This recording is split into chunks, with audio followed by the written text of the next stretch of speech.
I ain't been in Chicago for that long, right? I've been in Chicago for like a year and a half, 2 years now. But I'm telling you, I done seen people fight in Chicago.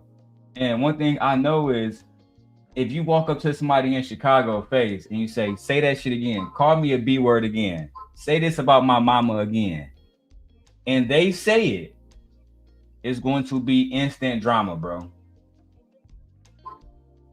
I'm talking about it's going to be instant drama. You feel me? Listen, guys, welcome back to the Daryl Long channel, hosted by your boy Daryl Long on YouTube.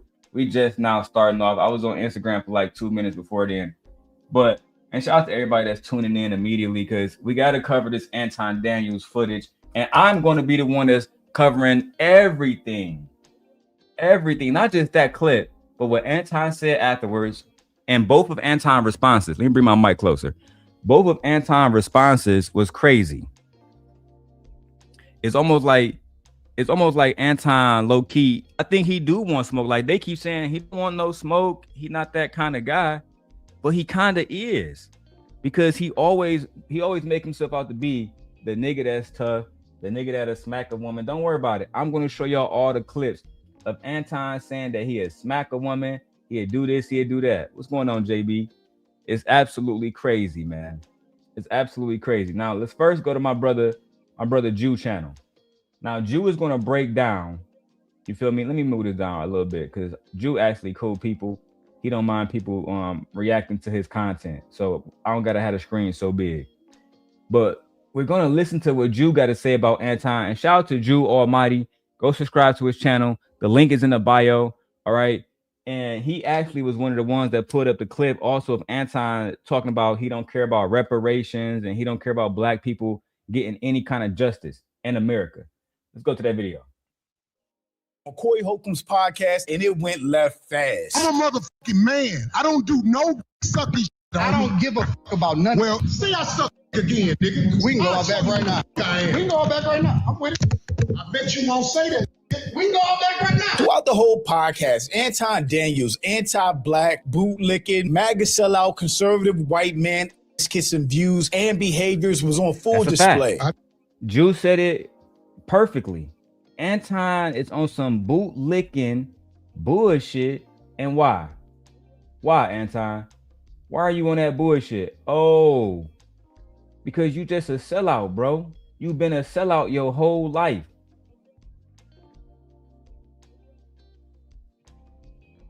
You've been a sellout your whole life, bro.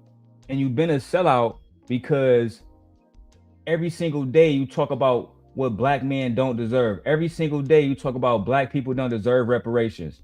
Every single day you position yourself to be a leader. Every single day you talk about black culture and you talk about black men and black women in the most disparaging ways. Only for you to get exposed. Only for you to get exposed, bro. Let's go directly to it, man. Hey, let's get it. What do you think you got here? The transatlantic slave trade. As an African-American male, I know how I got here. My people were kidnapped. My people were robbed. They what? They were sold by Africans. So the white people they were just doing transactions over there. Absolutely. It was capitalism. See, the thing about white people. It wasn't. And that's how crazy. And look, that's why Corey laughed immediately. It wasn't just fucking transactions happening during the transatlantic slave movement. It was literally nations, European nations going over to completely colonize and destroy African nations and take their people and put them into bondage. The only ones, like I said last time, like we had Google find out, the only ones that were actually sold were people who were criminals or people who from rival tribes. But for the most part, they came over there and raped and pillaged an entire continent. That's the facts. Well, the thing about white people, like when this goofball refused to even say that he was a black man. Position you and your people are in. Who is my people? Black people. Do you claim black people? I'm a Christian first. He never said yes to claiming black people. He said, I'm a Christian first. He never said, I'm a proud black man. Anton is one of those people who I believe have a very bad case of self-hatred. right? He doesn't like his skin. He doesn't like nothing about himself. He doesn't like the person that he had to spend the rest of his life with. He's not pleased. The only thing he do like is the way that people talk about him online, which is mostly men. You don't hear a lot of women saying good things about Anton. It's mostly men. Let's keep going, bro. Shout out to Jew Almighty. I want y'all to hear what he got to say on this one. This one be good. I claim That if you don't want to say you're a black man first, I think something wrong with black that. is a construct. But at a certain point, what was a really good conversation just got derailed. Anton and Corey both got emotional, loud, started name calling, threatening each other. What you do? Let me tell you what you do. Nah, See, ain't homie, nobody let me gonna tell you something, homie. Ain't nobody gonna tell you. I don't Ain't nobody suck. you do. Yeah, I don't you do. suck. You do. So fix You doing that. it right now. But it basically just turned into a nigga moment. Hey, what you say, nigga? Watch closely. You're about to experience a nigga moment. Now, I know this channel is super entertaining, but for all the times you get bored, there's a game you can play and get paid for. If you check out the link Hold on, I ain't trying to see that in the beginning. Let's go straight to it, bro.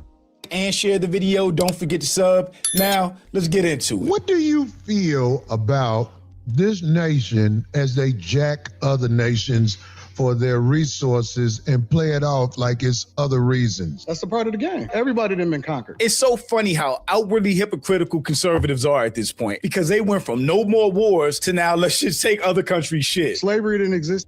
That's a fact. Conservatives came into the game saying that they was going to make sure that there was no more wars. We're going to protect citizens. We're going to protect soldiers. But now Trump doesn't mind sending people to Venezuela. Now he doesn't mind sending people to Greenland. These people are the most hypocritical people in the United States of America. All Republicans, all conservatives are the most hypocritical, uneducated people in all of America. That's just a fact. It's way before we ever came in here. So I don't see what the problem is. Well, I tell you like this. I cannot respect men who are claim jackers. Like I don't Like what? Give me an example. like the United States. No, give me an example, like a real life thing. Like, what did they take? The United States. Like taking this country? Not just taking this country. How do you think you got here? Yeah, the transatlantic slave trade. You a smart man. It's very hard to be respectful of what is here when me, for example, as an African-American male, I know how I got here. My people were kidnapped. My people were sold by robbed. Africans. They what? They were sold by Africans. You say all the people were sold by Africans? How you think what you think white people came over there and got us? Yes. No, they were sold. I hate when people say this like it's a gotcha. Yes, Europeans purchased Africans from other Africans for the transatlantic slave trade. That entire system relied on warring nations and tribes in Africa to capture Africans from other tribes, nations, and sell them to Europeans. Yes, absolutely. That doesn't justify anything. So the white people were just Also, it doesn't talk about the entire situation because almost 2 million Africans died just making the trip to America. Almost 2 million of them died just making the trip. That's the facts. Do some research, do some history, and y'all find out. At the end of the day, almost 2 million of them died just being here. You know what I'm saying? Just on their way here because of the brutality that these white people had against our people. And if you don't want to just do some history and do your research and find out the truth, then just say that. Just say you'd rather be ignorant. Just say you don't want to have a genuine conversation about what really happened in our country. Literally. Y'all got to stop, bro. Let's keep going. doing transactions over there. Absolutely. It was capitalism. See, the thing about white people, you think that racism is inherently in them. Racism is inherently in all of us. White people made it their mission to travel to Racism is not inherently in all of us. All black people are not inherently racist. That's just untrue. The main reason why so many black people have a certain amount of disdain for white people is because of the history of the country. And not even just that. The history is one thing, but then you have to look at the fact of what's going on today. taking women rights away, chasing little girls down the street. Think about what kind of country we are really genuinely living in right now. Women like Nicole Renee Good being murdered. Grown ass men like Anton talking about it, making money off of it, off a dead woman's life. Sensationalizing it so you can get good with ICE agents and get money from these fucking people who give all these money to the Republicans. Bro, I'm trying to tell y'all, this is nothing new. It's nothing new. They've been doing this for years. They don't care. It's so many people in this country that don't care about our country. They really only care about themselves. They only care about making money. They don't care about how their actions or their rhetoric is going to impact other people. They just don't care, bro.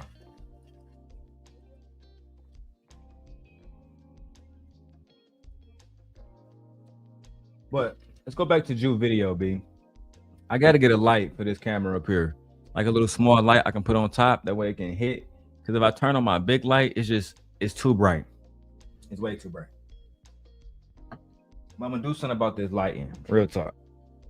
Let's keep going with the video, man. Shout out to everybody that's watching. Hit the like button. Subscribe to the channel. Subscribe to my wife's channel. Also, make sure you guys support the channel by hitting the Cash App. The videos in the studio only get better when we are supported by you guys, by the community that supports us.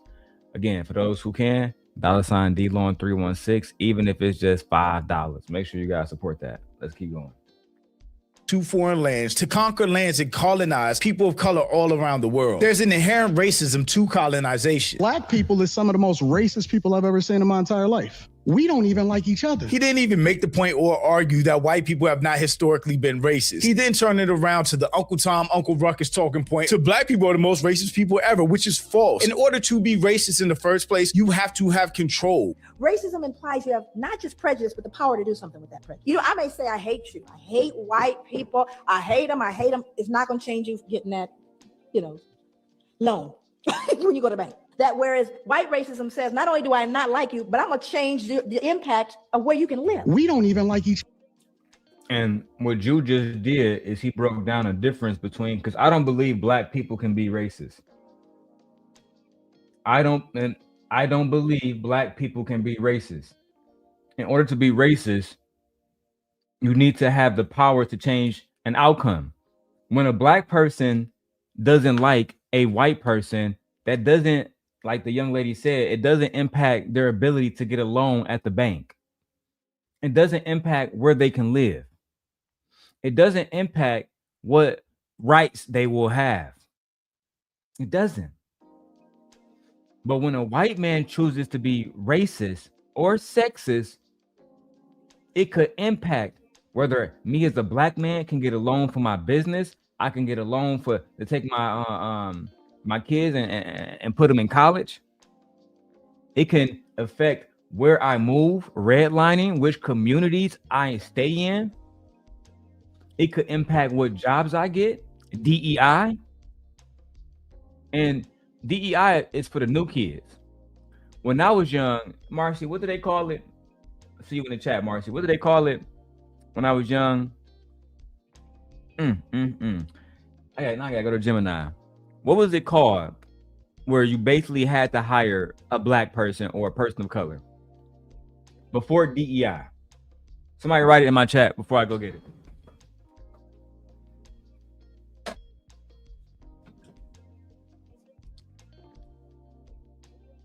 What was DEI before DEI? Before the formalization of diversity, equity, and inclusion. Affirmative action. Damn it. Thank you, Marcy. Affirmative action. That's what I was thinking about.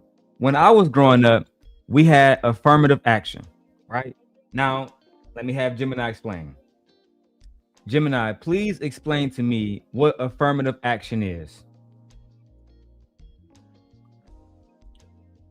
Affirmative action is a set of policies and practices designed to increase opportunities for groups that have historically faced discrimination. It is most commonly applied in college admissions and workplace hiring to promote diversity and address systemic inequalities. How it works. So look, the reason why they had to create DEI and affirmative action is because Black people face historic discrimination in the workplace and in college admissions. Those are two of the things that literally changes your fucking life in America. Where you go to school, where you get a job, how much money you make, those things changes your entire fucking life. Y'all gotta stop, bro. And Anton, he one of the worst ones that talk about Black people. And yes, they are different, right, Marcy? Affirmative action is different from DEI.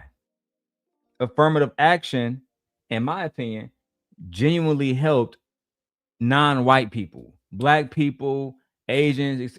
It helped us because now y'all gotta have somebody there.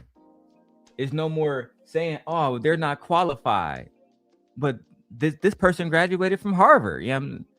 Oh, but Billy Bob graduated from Kentucky State after he did 2 years at community college. We think we're gonna run with him, Jessica. Also, DEI also included wheelchair accessibility, brittle, TDDY. I'm pretty sure you guys all know what that means. All right, let's go back to the video. Other.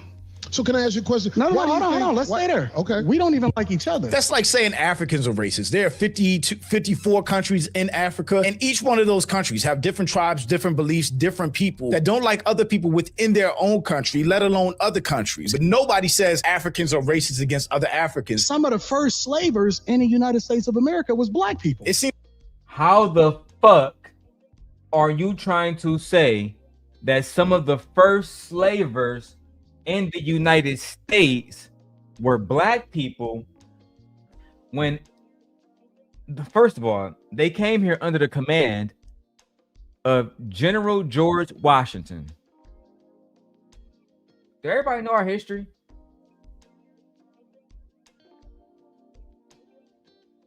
Do everybody know our history? The very first known slave owner in history is Anthony Johnson, a white man from Virginia. This is fact. Sorry, the first Black man. The very first Black man, like it says here, is Anthony Johnson. That wasn't until years later, my nigga. Let's go to Gemini, bro, because I don't want to be mistaken about this. I want to see if Anton, Anton, maybe you're right, but I need to be corrected because now you got me fucking up. Gemini, I was listening to Anton Daniels, and he said the very first slave owner in the United States of America was a Black man. Is that true? It is partially true. While he wasn't the very first person to hold people in bondage, a Black man named Anthony Johnson is often cited by historians because of a landmark 1655 court case. Here are the key facts. The case: Johnson sued a white neighbor to reclaim an indentured servant named John Casor. The Virginia court ruled in Johnson's favor, declaring Casor his servant for life. The precedent: this was the first civil case in the 13 colonies to legally authorize someone to own a person for life who had not committed a crime. So Anthony Johnson was a Black man. Yes, Anthony Johnson was a Black man originally from Angola. Records from the 1620s identify him as Antonio, a Negro, before he later took the name Anthony Johnson after gaining his freedom. So the white man did business with this Black man. Yes, Anthony Johnson lived as a peer among white planters for several decades. In 17... Why wasn't Anthony Johnson enslaved like every other Black person? Anthony Johnson was not initially enslaved for life because Virginia had no laws establishing racial slavery when he arrived in 1621. When did our founders land in America? most of the founding fathers did not land in America. They were born here. By the time of the American Revolution in 1770, Tell me how our country was founded.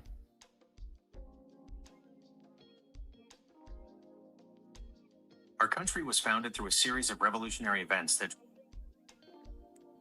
Who settled America? settlement occurred in three major waves over thousands of years. Indigenous peoples. The first settlers arrived from Asia at least 15,000 to 30,000 years. Have y'all been told this story? So Marshy said he bought his family member. Is that what happened? Because I ain't gonna lie, I'm utterly confused. And I refuse to move forward until I get a fact about this. Now, y'all about to help me on this. Who the fuck? It was George Washington, right? Because listen, I'm high as hell right now. Dead ass. So I need to revise my history. Who was the first white man? No. Was it George Washington who sailed from England to claim America? Who the fuck am I thinking about? I'm about to get all this. You gotta get this shit was.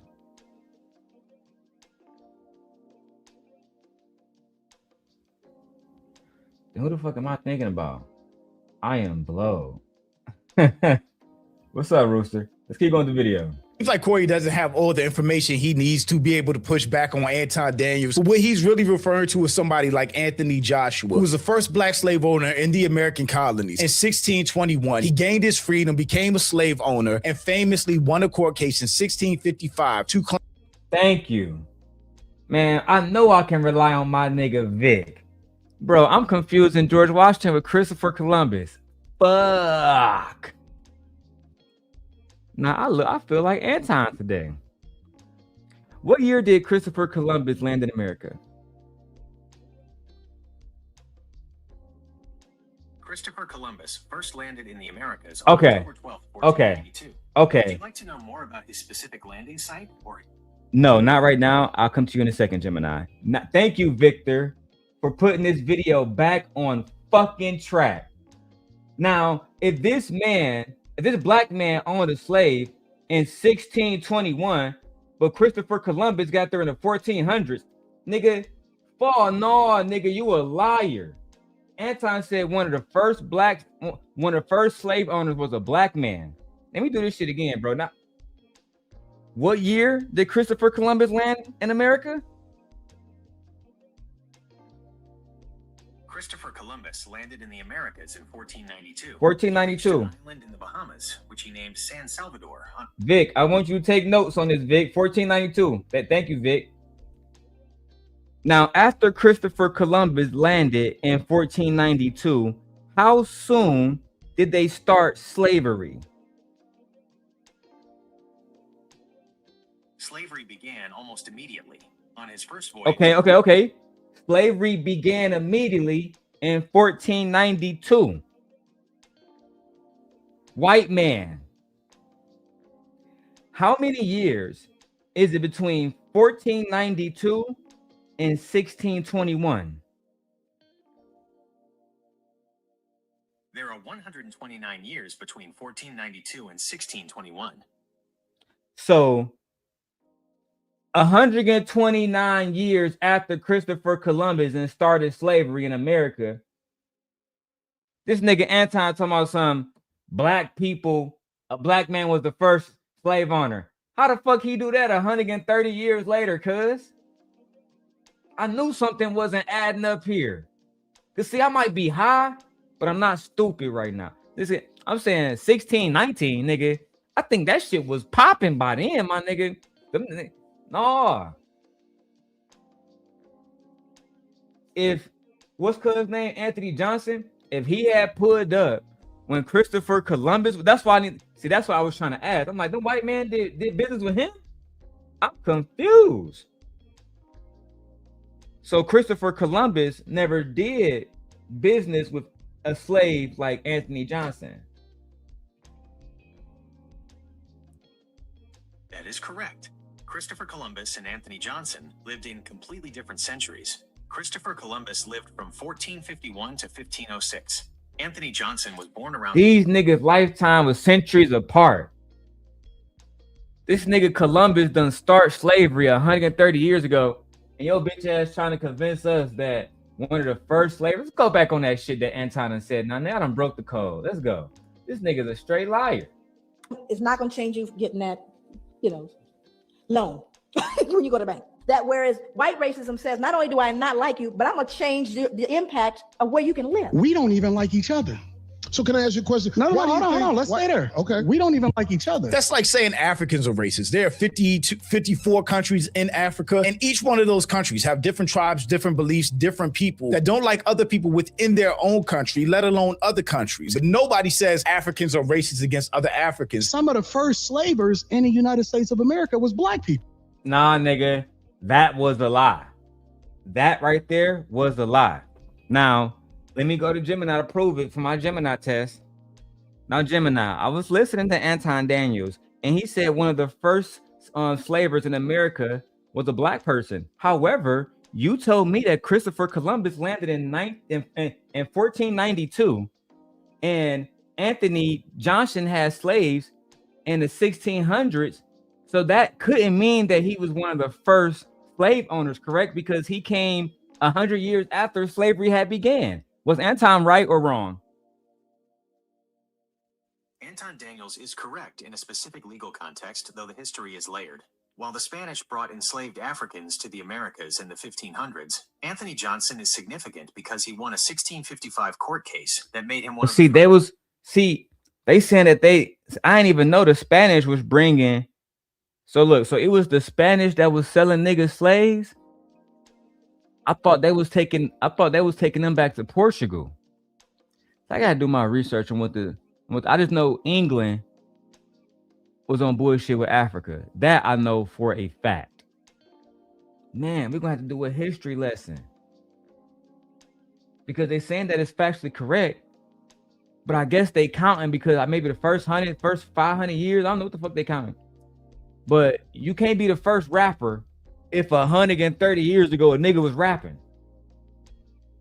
You can't be the first basketball player if 130 years ago a nigga was on a court hooping. So I don't know, but I gotta get Anton his credit. You know what I'm saying? They holding him down. It seems like Corey doesn't have all the information he needs to be able to push back on Anton Daniels. But what he's really referring to is somebody like Anthony Joshua, who was the first black slave owner in the American colonies in 16. And this the thing, right, Drew? How many other niggas was it like that? Like, compared to how many white slaves? Let me ask Gemini that, because I need to know the facts. Now that we have concluded that there were black slave owners, can you tell me, was it equal? Was it 50% black slave owners and 50% white slave owners? Or did the white man have far more slaves than black slave owners? Were there more black slave owners or more white slave owners? white slaveholders far outnumbered black slaveholders. It was not equal. Black slaveholders represented a very small fraction of the total. The breakdown. When you say very small fraction, can you give me a percentage?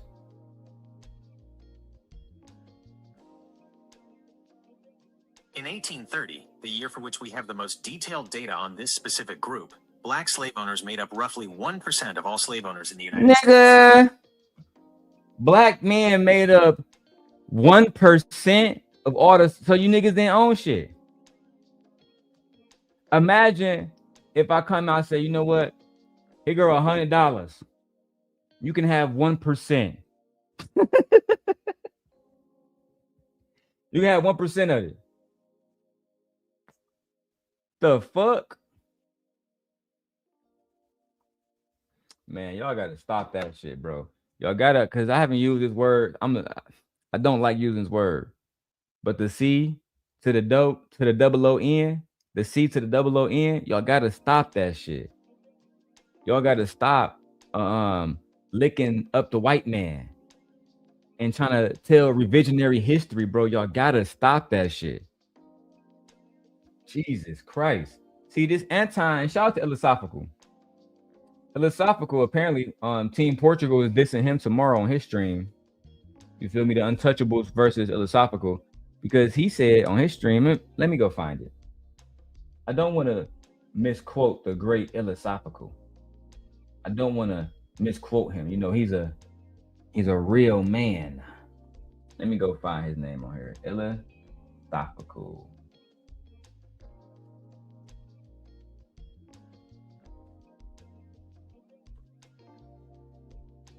How you spell this nigga name?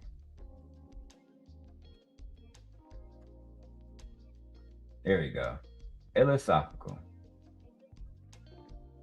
So this is what he posted. Let me show y'all this post that he made about what he think about you niggas in the Manosphere. And truthfully, I share his sentiments. Here we go, right here. And put it on the big screen. You don't got to see my face. You can just read on this one, guys. He says, this Anton and Corey situation has shown me this space is tainted. These grown ass men caping for this goofy ass nigga because he has subscribers and money. These same dudes will turn around and call out women for being just as vain. Woo! Woo! That nigga cooking. Ladies and gentlemen, this space is full of suckers. Woo! They don't know shit about manhood. Woo! He says they try to remix this shit. It's time to expose all of these Antonites.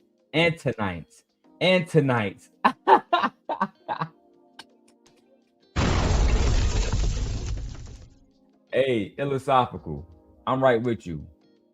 I'm gonna be watching that entire stream. I haven't watched a stream of Philosophicals in years. But shout out to you. Shout out to you, man. I'm proud to see that you doing your thing. And if you can expose these niggas, I would love to see you do just that. I'm here for it. When the men start holding other men accountable, that's when we have a better society. When the men start saying, no, bro, you on bullshit, that's when we have a better society. When y'all focus on what women are doing, that's when the society is fucked up. Let's keep going. 21, he gained his freedom, became a slave owner, and famously won a court case in 1655 to claim John Castor as his slave for life, setting a precedent for black-owned slavery. But when he makes that generalism that there were a bunch of black slave owners, that wasn't really the case. Historians estimate 3,000 to 4,000 black slave owners existed in the U.S. by 1830, owning about 1,200 to 20,000 enslaved people. And like Marcy said in the chat, a lot of people weren't really slave owners. They bought their family back, so technically they owned a slave, but that person was really a lot of times their family members. So yeah, they can say, yeah, I own this person. Because back in the day, if you didn't own that person, some white man might come up and say, hey, is this your nigga?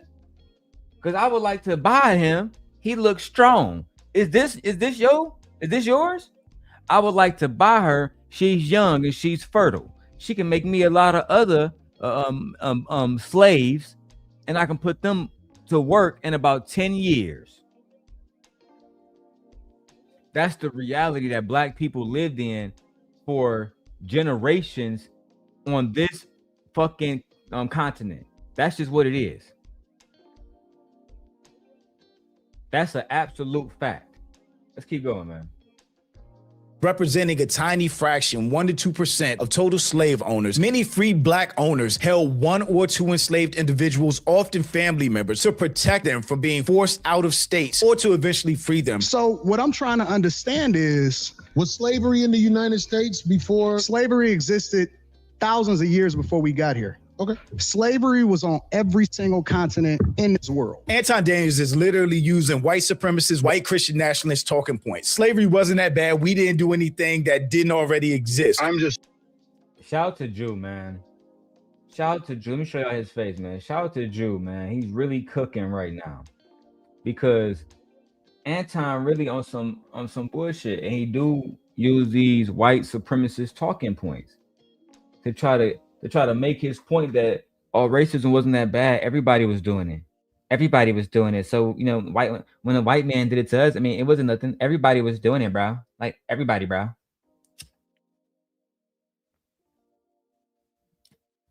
And this is the man that they worship. This is the man that they say is that nigga. It's bro. I mean, you can't make this shit up, bro. I wish we could, but we really can't make this shit up. It's absolutely insane. Nationalist talking point. Slavery wasn't that bad. We didn't do anything that didn't already exist. I'm just over this white guilt, white shame type stuff. I'm not advocating for white supremacy. I'm just advocating the end of white silence and the end of white guilt and the end of white shame, because our culture participated in nothing that your culture hadn't participated in previously. Slavery was. So we got this white man right here saying he's tired of white people having to apologize about slavery. He doesn't want to have to be silent anymore. Okay. I think that's great. So let's make a deal. How about you give every black person $4 million in reparations and a whole payment completely non-taxed? That's what I want you to do. Leia, come here.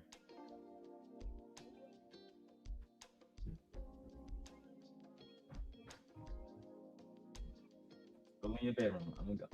And then close the door, okay? Love you, mama.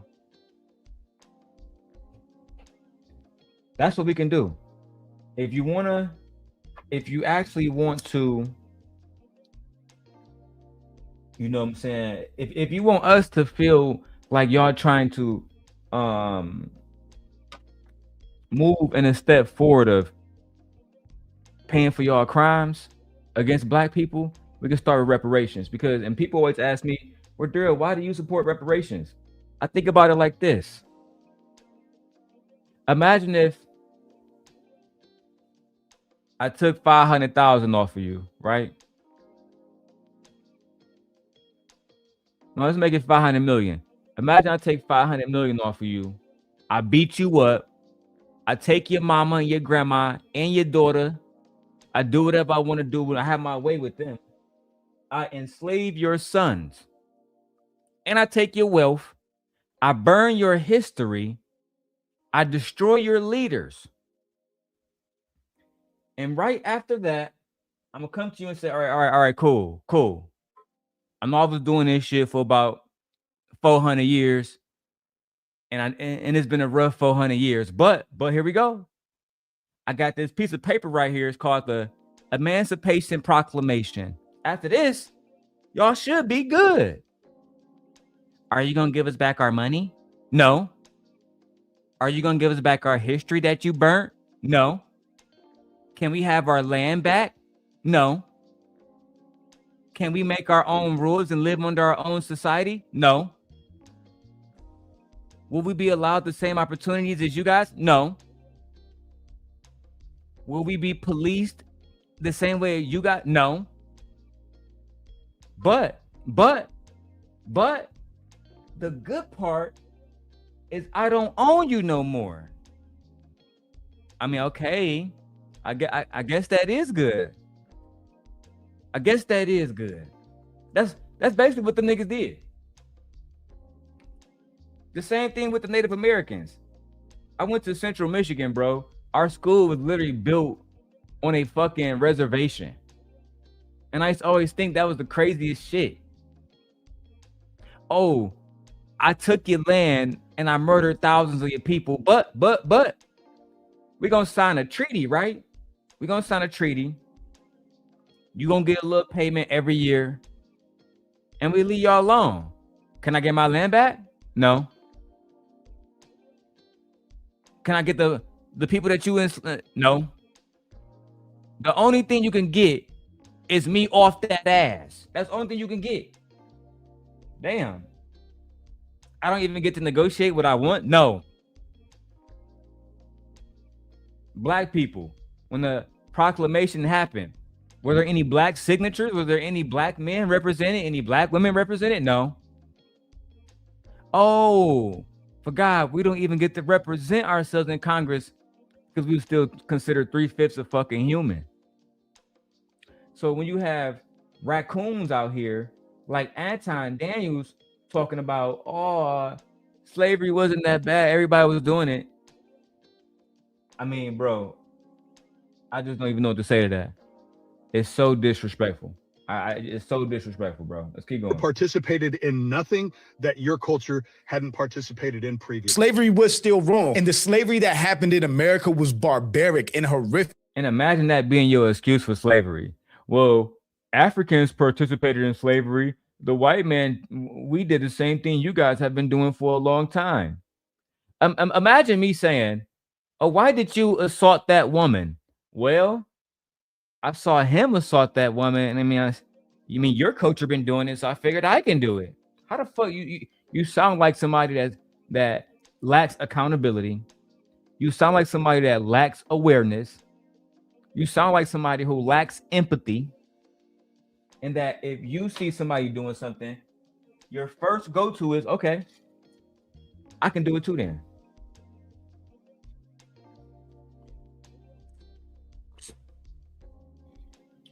Pathetic. And these are the people that we are allowing to vote today. These are the people that's going to the ballot making choices for America.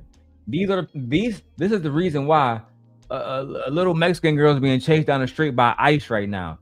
Grown ass men, bro. I still can't believe this shit. Grown ass, and the fact that y'all can't catch a little girl and she's 16 and she outpacing y'all niggas and outrunning you, that tells me y'all not really ready, bro. A lot of y'all out there, y'all fat, y'all not in shape. I saw one dude, he looked like a fucking straw. I said, this nigga's an ICE agent? Bro, this nigga look like a baby, bro. I mean, they let anybody in ICE these days, bro. Anybody can join that bitch these days. I saw a Mexican nigga working for ICE, and my mind was blue. I know y'all ain't got Mexicans working for ICE, so you got Mexicans going against other Mexicans? I couldn't believe that shit, bro. And going after a little girl, shame on you. May God punish you with 100 lashes, nigga. Real talk. That shit's absolutely pathetic. And I still think we only know a small percentage of the atrocities that were committed against black people in this country during slavery. Slavery wasn't that bad. Trump. Shut your bitch ass up, white boy. Some slavery wasn't that bad. Let me read King Rooster comment, because this was a good comment from King Rooster. He says slaves in Texas were the last to be emancipated. It was 2 years later before they were found out, to be free. I mean, it's Texas, Vic. You know how they get down. Like, the one thing I've always respected is people who stand in their conviction. In Texas, outside of Mississippi, I still think Mississippi is the worst state in the South.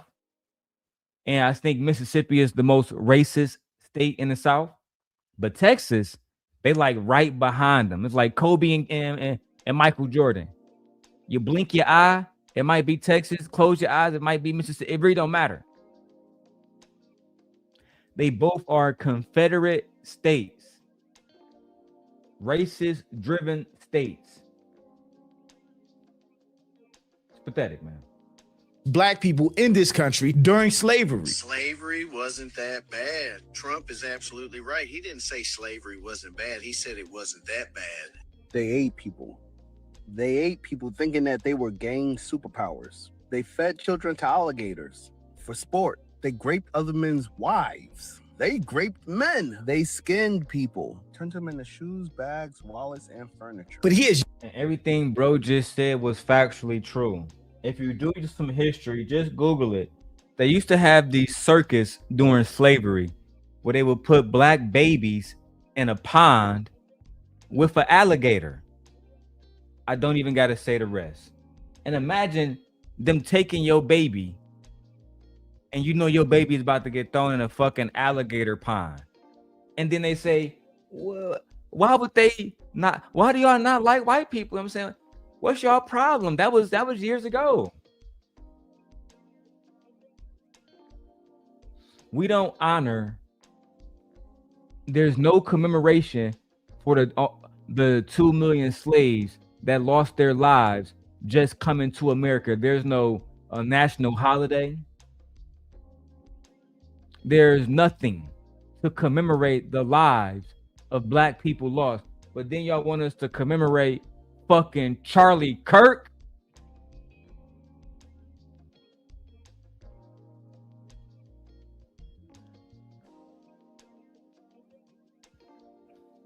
Can't believe this shit, bro.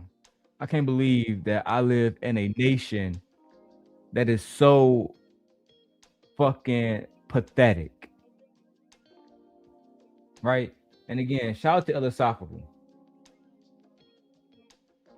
I never thought I'll ever say that, to be honest, but shout out to him. And it's not about the fact that I don't like Anton, it's about the fact that he's standing on business.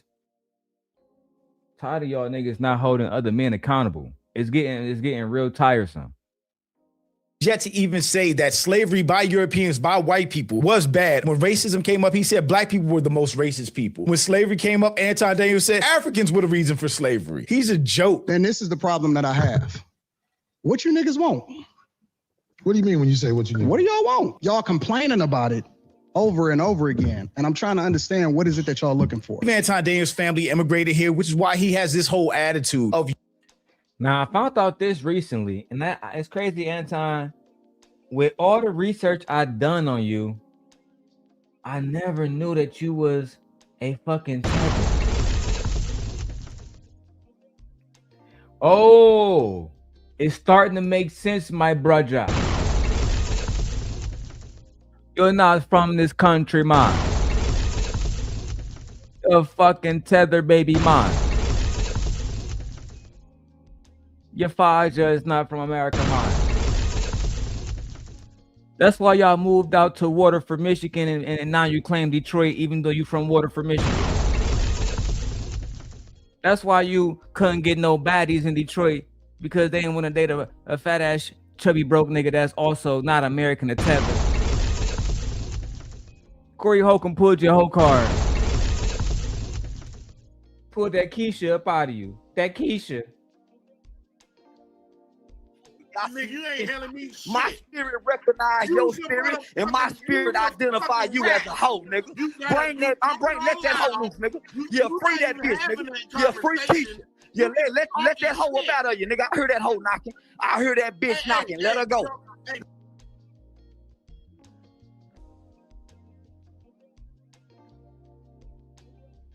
Let that hoe go. He pulled that Keisha up out of you. Tether baby. The fuck? You not even in America, you claiming Detroit? Where you from, nigga? Trinidad? Get the fuck out of here, bro. Tether baby. Yo, What is it that y'all looking for? Anton Daniels' family immigrated here, which is why he has this whole attitude of when talking about slavery. Bro, we gotta do a whole show dedicated to anti-ancestry.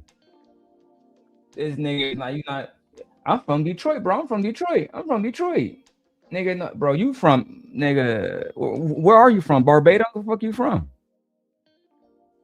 Reparations, Black Americans. It's a real condescension whenever he talks about us. I don't care about your reparations. Listen, I don't care if you ever get it. As a matter, whenever he talks about us. I don't care about your reparations. Listen, I don't care if you ever get it. As a matter of fact, I'm advocating against it because it's gonna fuck up my dollar.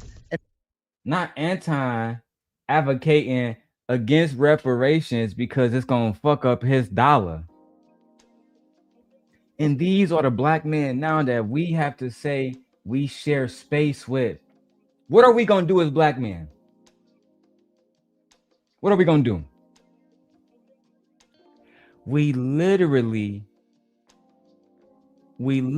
have a man that's saying he don't care about reparations. He don't want to look. Y'all can watch it yourself. Let's play it again. Because these are the niggas like Izzy Bands, Angry Man, Team Portugal. and all them hoe ass niggas, this is their savior.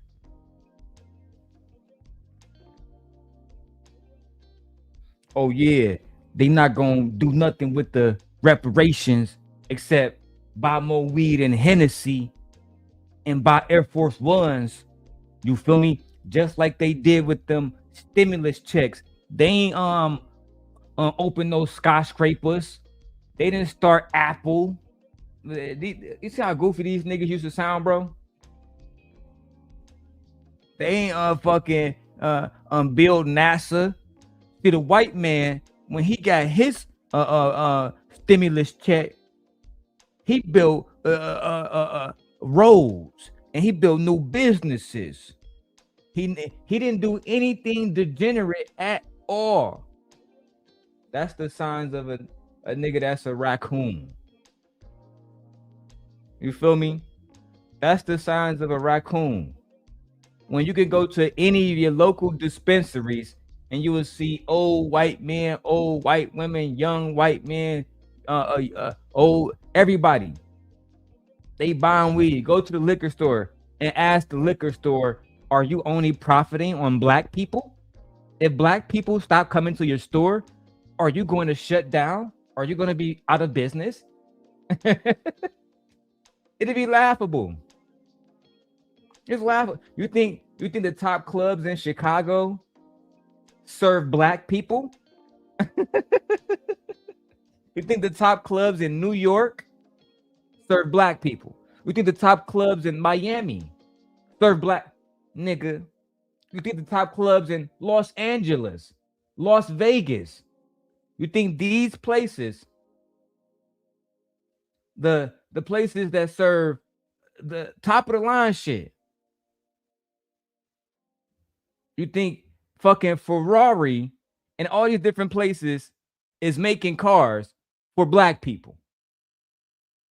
Y'all niggas crazy, B. I don't know what they done did to y'all, B, but it's crazy. I hope one day I meet Ferrari CEO. I'm gonna say, hey man, what would happen if black people stop buying Ferraris? Y'all gonna go out of business? Because apparently that's the first thing we're gonna do when we get our reparations. We're gonna buy a whole bunch of Lamborghinis, et cetera, because you know, black people, we don't know how to use our money. And I can't wait. I got another review from back in the day when I talked to Anton, when he said black people spend money like crackheads. I'm going to repost it. We back at it, bro. I don't give a fuck. We back at it. Real condescension whenever he talks about us. I don't care about your reparations. Listen, I don't care if you ever get it. As a matter of fact, I'm advocating against it because it's gonna fuck up my dollar and make inflation go out of control. And so I don't want them to pay you. I don't want you to have nothing. Don't give these motherfuckers nothing. What is gonna help y'all? Whole thing that has happened because I'm solutions oriented. And I'm tired of niggas that ain't never been through shit complaining about shit that they ain't never been through. If you black in the United States, you've been through some shit. Correct. But I'm tired of niggas complaining about shit that they have never been through. I don't understand. What are you saying? Like, because most of the niggas that's complaining about it ain't never even really seen real racism. Oh, Happy. Look, B, I've been trying to find a whole segment. Happy. If you ever, and shout out to Happy Intrinsic, she says, don't forget about the Dr. Phil segment. If you ever find that full segment, you send it to me immediately. I got bits and pieces. And if I really want to do, if y'all want me to get back on Anton ass, put a 1 in the chat.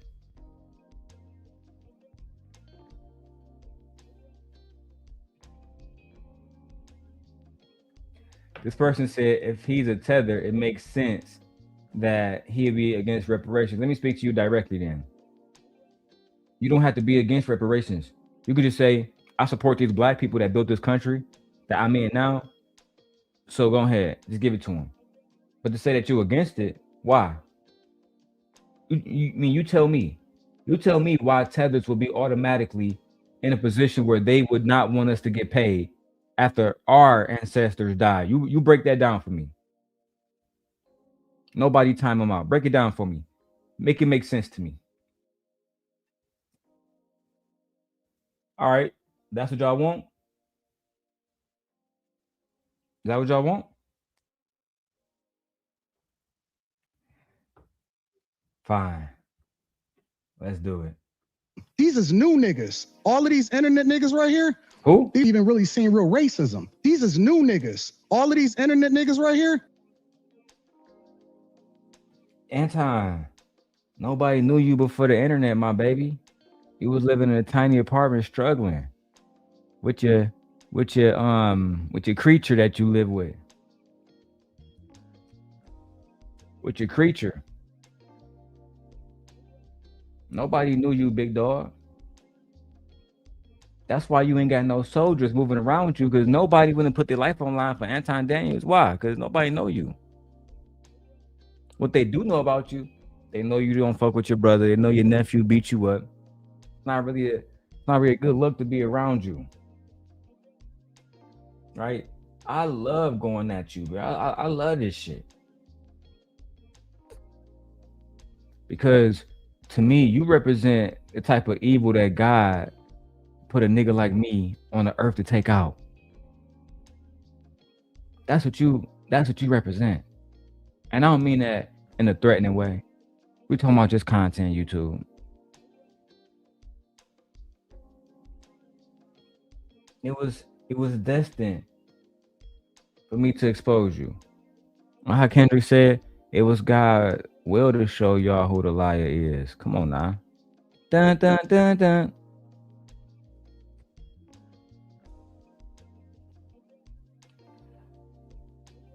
And Happy Intrinsic said, guarantee you all of the black conservatives who are popular on here are against reparations because they feel some type of way about how they made it and they don't want nobody else to.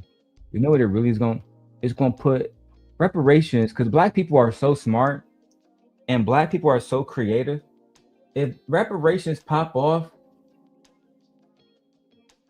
we're going to instantly become the number one people in this country.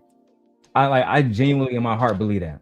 I don't give a fuck what they give us. They can say, we're giving every black person in the country $200,000. That's it. Fuck it. That's it. I promise you, within 10 years, this country will be ours. If you believe, right? Let's say y'all just don't understand, bro. It's so many brilliant organizations of black people out here that they will take that money and literally quadruple it. The AKAs, the Delta, the entire Divine Nine, we going up. It's over. But Anton don't know black culture. He just gonna say everybody gonna be going to buy more liquor and turning up and partying, because he's not sympathetic to the fact that a lot of the times people are drinking and smoking in the hood because they have no outlets, because they're depressed, because they don't have health care, because they don't have opportunity, because they're over policed. And because, like he said in the podcast, he's not in the street doing real work. That's why niggas don't know him in the street. They just know him online. He have no sympathy for what there's so many stories about, like, for example, there was a black girl named Naziah Harris, a little 13-year-old girl that fucking got deleted by a black man. Anton didn't do no video about that, and he in Detroit. Think about that. Think about how cold-hearted you got to be towards your own people, how much self-hatred you got to have within yourself to not even cover shit. Romika Meeks died in Chicago. He didn't cover that shit. No sympathy. This is why black women don't trust us now, bro. I'm trying to tell y'all, this shit is crazy. These is new niggas. So are you saying black people in the United States, some of them have skipped over racism? Yes. Definitively. Come on. I'm so glad Anton did this podcast, so his anti-black views are in full view. You have a greater chance of being killed by somebody that look like you than to ever interact with somebody that don't look like you and kill you. Every race has that exact same chance. And thank you, Juju, because I had Gemini break that down for me. Every race have that same exact chance. When it comes to proximity, let me go full screen and show y'all this through Gemini.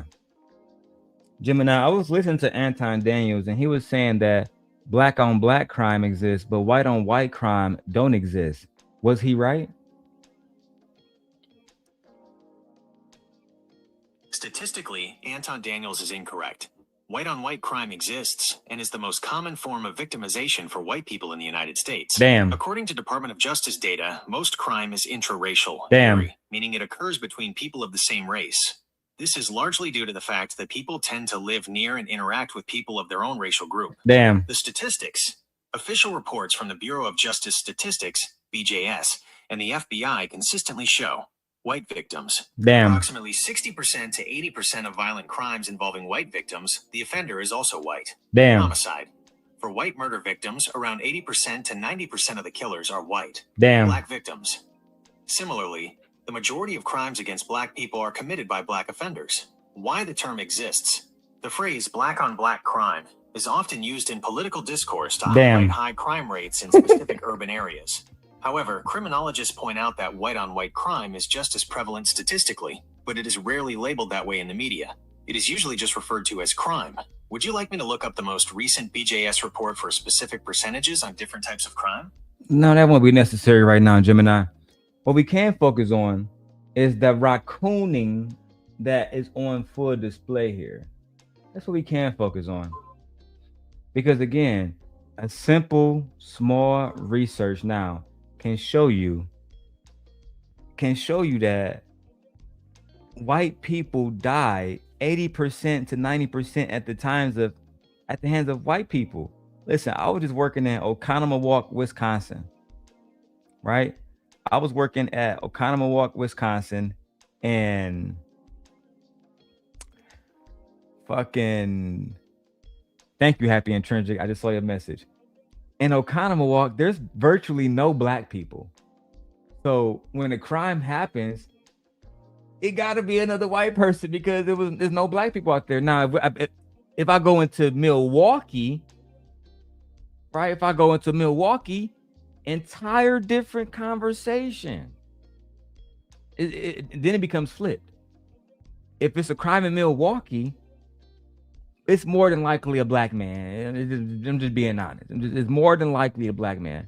But if it's in fucking Watertown, Wisconsin, or Burlington, Wisconsin, or Fort Myers or Fort Atkins, it's more than likely a white man. 97% chance it's a white man. That's just the facts based on data. But just like Juju said, they don't want to go off data. They'd rather have conversations that's politically charged and really politically motivated because they want to support whatever side they're supporting, whether it's the Democrats or the Republicans. Both of these niggas do it. Ciao. Let's go. If you're a white man, you're way more likely to be killed by a white man than a black man. If you're a black man, you're way more likely to be killed by a black man than a white man. It's the same with every race. No knock against Corey, because I realize he's an entertainer, comedian. But if he's going to have these serious conversations with people like Anton Daniels that pull out bullshit facts, Corey should be informed enough or do enough research to be able to push back on that factually. But do you That's understand? a fact. Do you It's understand not a fact. that it's made like that on purpose? The It's the system. The system position against us. I got it. Okay, but the position you and your people are in. Who's my people? Black people. Do you claim black people? I'm a Christian first.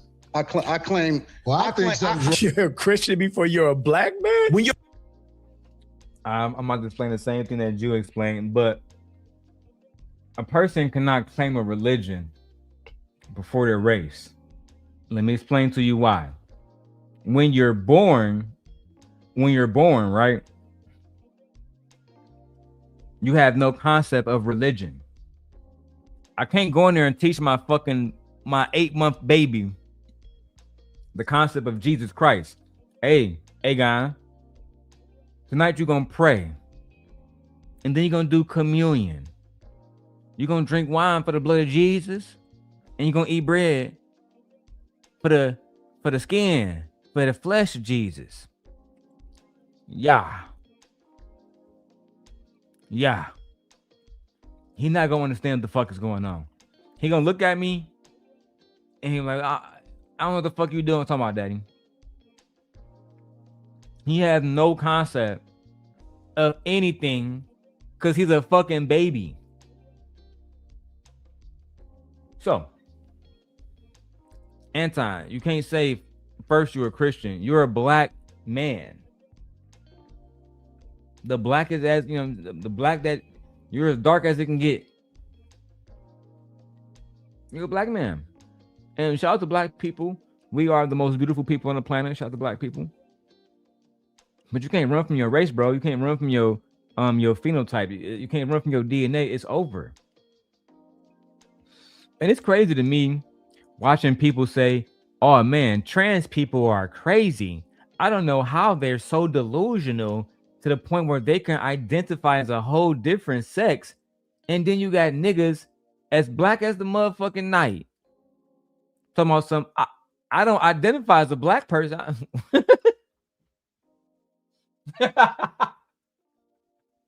How not, nigga? That's like me saying I don't identify as a short person. I'm saying I'm tall. What? This is absolutely ridiculous, man. I just think you niggas are out of control, bro. And then look at Vic. Look at Vic. He can't be a Christian parading a woman around that's not his wife. God damn, Vic. Damn!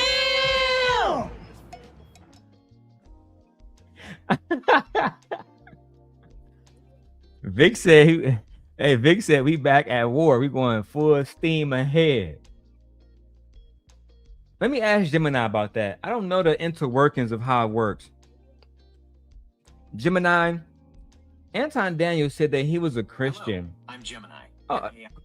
Gemini, hi Gemini. So Anton Daniels said that he was a Christian, but I wanted to ask you, are Christian men allowed to parade other women around, fly them out, share hotels with them, share meals with them, and do all of this outside of the presence of their wife? Is that traditionally what Christian men do?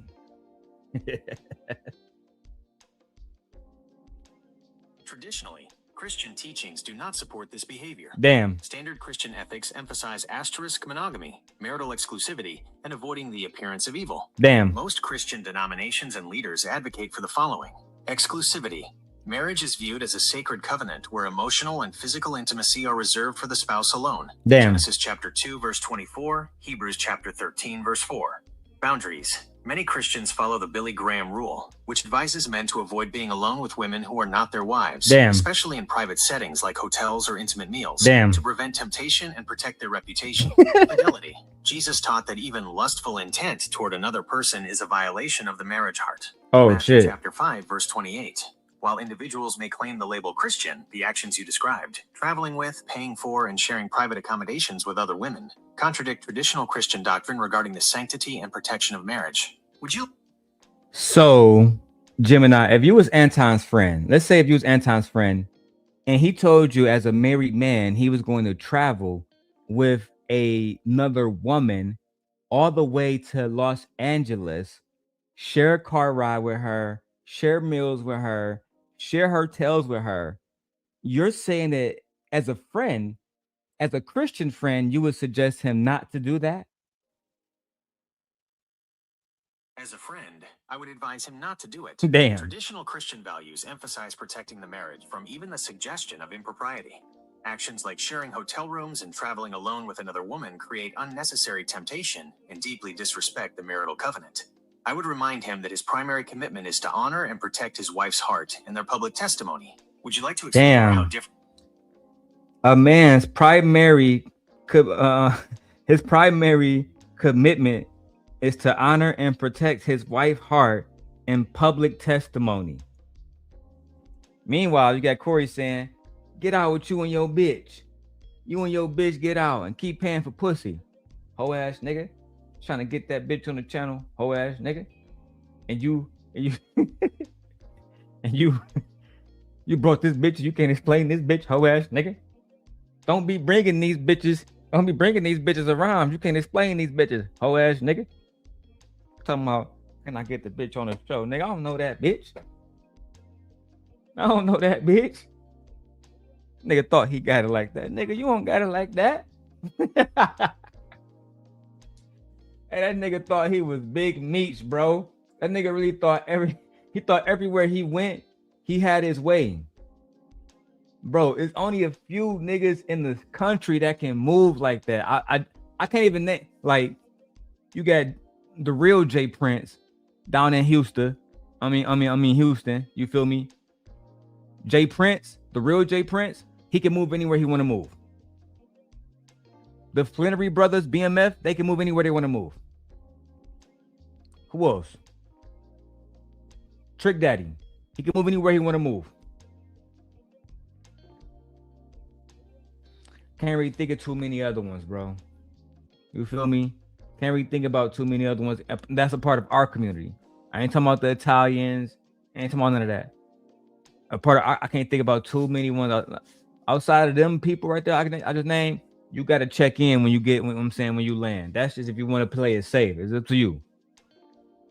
You're born in this world, you cannot choose your skin color. You can 100% choose your religion. That does not come before what you are as a human on this earth. Well, I think something's wrong with that. If you don't want to say you're a black man first, I think something wrong with that. Black is a construct.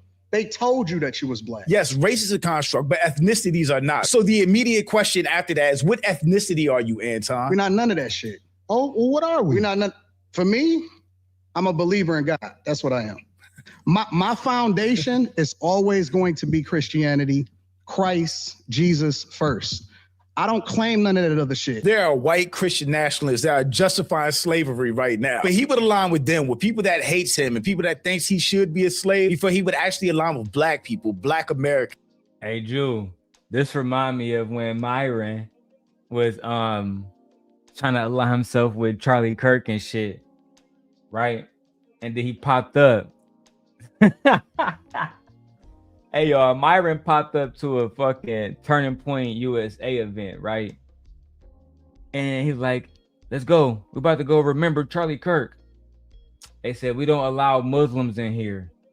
They said, we don't allow immigrant Muslims in here. Y'all keep doing that. I got another clip of Myron said, hey, Myron. Hey, this your buddy here, man. Let me talk to you for a second. What are you going to do after we take back our country? Myron said, oh, I mean, we going to, you know what I'm saying? We going to chill here. You know what I'm saying? We going to just build them. He said, see, that's the problem, Myron. That's the problem, man. You guys, you brown guys, you guys think that you guys can just chill in our country after we take it back? No, man. This country's for the white man. You don't belong here, man. Myron said, hey, bro, why you got to be racist and bring racist? No, man. How about you go back to where you come from? With your bitch ass. That's what happened when y'all raccoons be online going too crazy. Look, bro, when you can't stand for something, it's really over, bro. You feel me? Hey, Vic cooking in the chat. He said, Anton is inviting the wolves into the first person they will devour is his wife. They will use her in order to get to him. Man, hey, Vic, I hope that don't happen for Tom Dog. I ain't like, after everything I know he done did to me on some whole shit, I still want to be a real nigga. Like, you know, me, you know, my rule, I want to be a real nigga 100% of the time. But you know what I'm saying? I'm at the point where, because I'm genuinely married now, if a nigga ever try to come after my wife,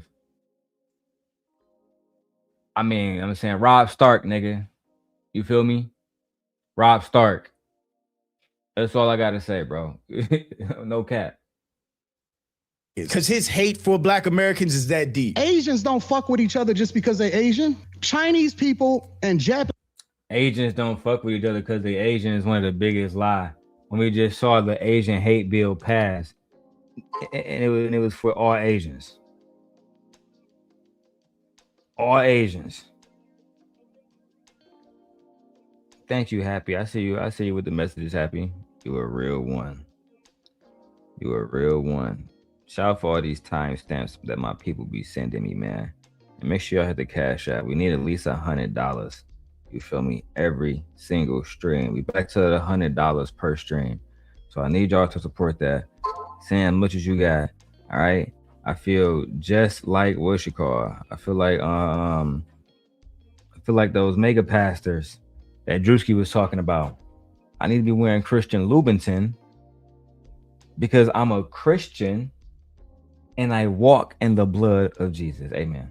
Let's keep going. Japanese people and Taiwanese people. This is the same tribalist mentality that a lot of Africans have, which causes conflict between Africans and Black Americans. We are the only ones who walk the earth, and as soon as you see a black person at the airport, oh, brother. No, I'm not your brother. We think that skin color makes you and me the same. We're not. I am from a small tribe called the Ajak tribe in Benin. Benin is only 6.5 million people with over 40 tribes. When I say tribe, I mean the language is like French and Chinese. I don't have anything in common with the 49 other people in my country. Nothing in common. Why do I have an obligation to fuck with somebody just because he black? And then the definition of how you define black is based off of something that a white man gave to you. Okay, well, trust me, brother.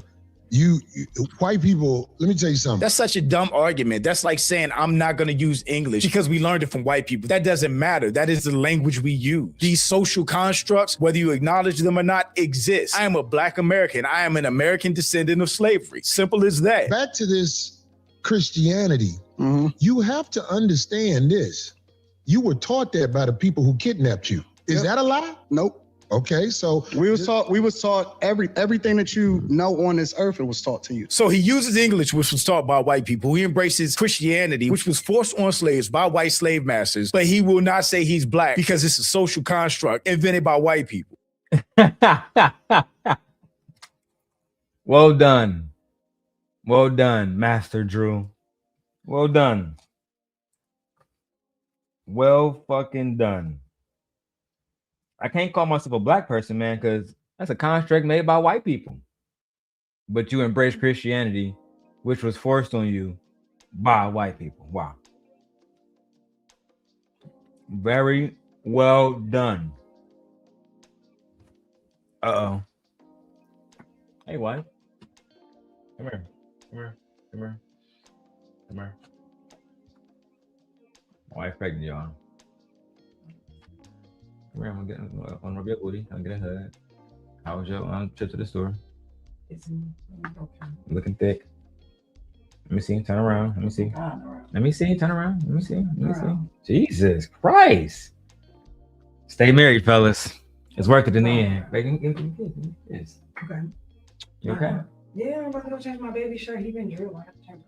Yeah. Me said he was drooling like motherfucker. Yeah, his teeth coming in. Oh, his teeth coming in? Top or bottom? Bottom. Damn. We gotta start feeding him steak. No. They got like the little mash with like the little it's like meat, but it's soft food. Remember we supposed to be doing vegan, like vegetables, fruits, and letting him get. Oh yeah, I forgot you want to do that. Yeah, fair enough. But I'm saying they do have that. Yeah. Like it's like meat, but it's not meat. It's like a baby food. Yeah. He's in stage 2 now, so yeah, he's out of stage 1. All right. Hey y'all, we raising a fundraiser to get my son steak, nigga. You feel me? Make sure at the cash out. We about to get Aegon some motherfucking baby steak. The vegan one though, the one like the shit Sharon eats. He's very selective in what he embraces and doesn't embrace. And he's only selective about that because he wants separation from Black Americans. And I have the hopes that I'm going to get y'all off of the Democratic plantation. Yeah, because I don't know nothing about the Democratic plantation. These conservatives and Black conservatives thinks that everyone that opposes them is a Democrat. I'm an independent. I'm unaffiliated. I always have been. But I personally feel like this is such a dangerous time we live in. This is by far the most racist, white supremacist driven administration we've seen in our lifetime. Trump said that civil rights hurt white people, which is the furthest thing from the truth. We literally have Trump trying to be a dictator and an autocrat and make unilateral decisions to take this country to war, which is against the Constitution. It is far too dangerous to keep them in power right now. Once this administration is gone, then we can talk about politics a little bit more. Everything. Hey man, Drew be cooking, bro. Drew be cooking. Drew, his name is Drew, not Drew, Drew. Bro, that nigga be cooking. I ain't gonna lie.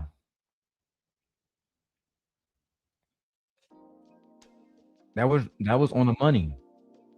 this is the most racist administration I've ever seen. When I really sit back and think about it, I'm talking about like in my lifetime, because I still think that, you know what I'm saying? Look, man, Ronald Reagan and the crack era, I don't know, man. Oh, look at you, Marcy, all over on TikTok. I see you, Marcy. What up, girl? So niggas out here saying Trump is the most racist president in our lifetime. Damn.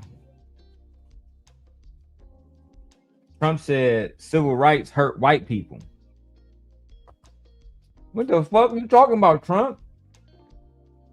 Trump, what the fuck are you talking about, bro? Shut up, silly woman. Let's go. Thing that you speak of, it's a reflection of the same thing that they speak of. So you may not claim it, but you're a reflection of it. Well, if I reflect something that is this Democratic plantation, I tell you what, I really don't study a Democratic plantation. I try to study being a stand-up human being where when I look in the mirror, I don't see a slick motherfucker. That's the argument that black people make, is that you can't be racist if you can't actually have an impact on another group of people. So it's supposedly systemic. It's Correct. False. How? Really? I just seen a guy that used to be the president of the United States of America that wanted to becoming the president of the United States of America for the second time, almost get everything taken away from me, literally. And he was basically being taken down by black people. Hold the fuck on. Wait a minute. Wait, first of all, you're not gonna speed past that like you didn't just say what you just said. Are you trying to tell me that Donald Trump was only being taken down by black people, that there was no white people? You know what? Gemini check. God damn, Anton, how can you be so fucking wrong? You know, Gemini, I was listening to Anton Daniels, and he said that Donald Trump was being taken down by mostly black people that wanted him out of office. So it made me think, were there any white people that opposed Trump?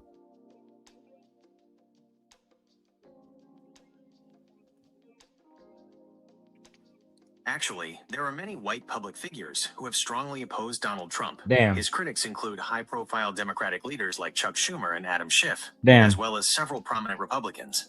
For example, former Vice President Dick Cheney, Senator Mitt Romney, and former Representative Adam Kinzinger have all been very vocal about their opposition. Damn. Former members of his own administration, such as John Bolton and Mark Esper, have also spoken out against him. Beyond politics, celebrities like Robert De Niro, Stephen King, and Taylor Swift have consistently criticized his policies and leadership. Would you like me to find a list of... Not Taylor Swift. That's as white as it gets, my nigga. Taylor Swift? Taylor Swift? Oh, you want the link name? Fuck it. We on that tonight.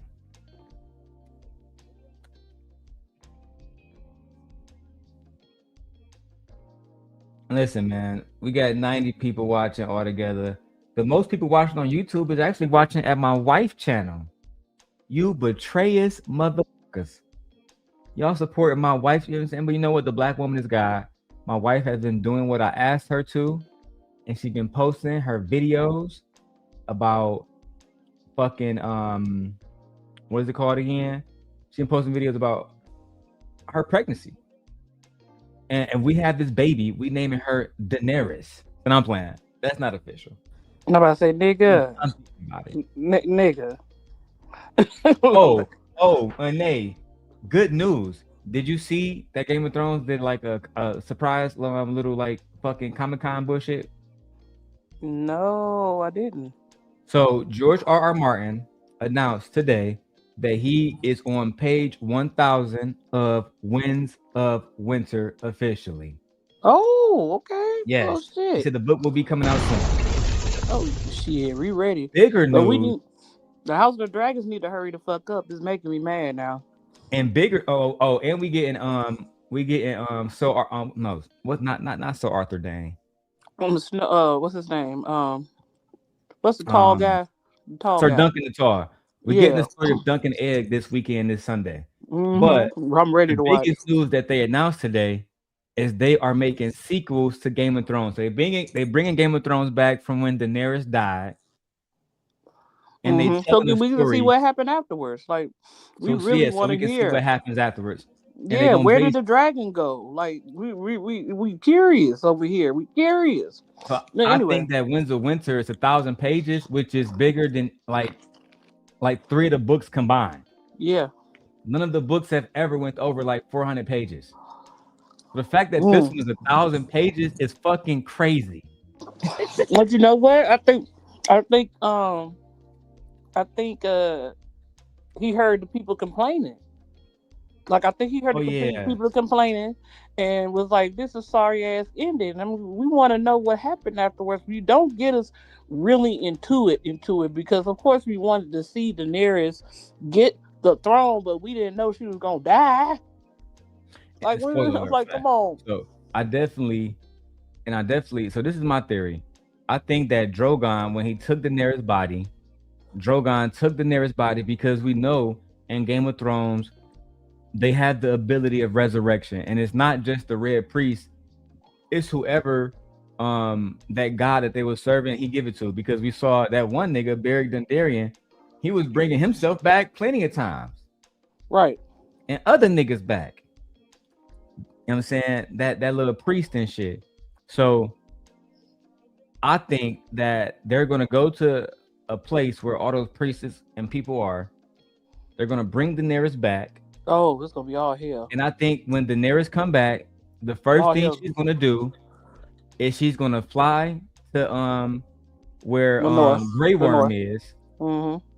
She's gonna fly where Grey Worm is. They're gonna reassemble.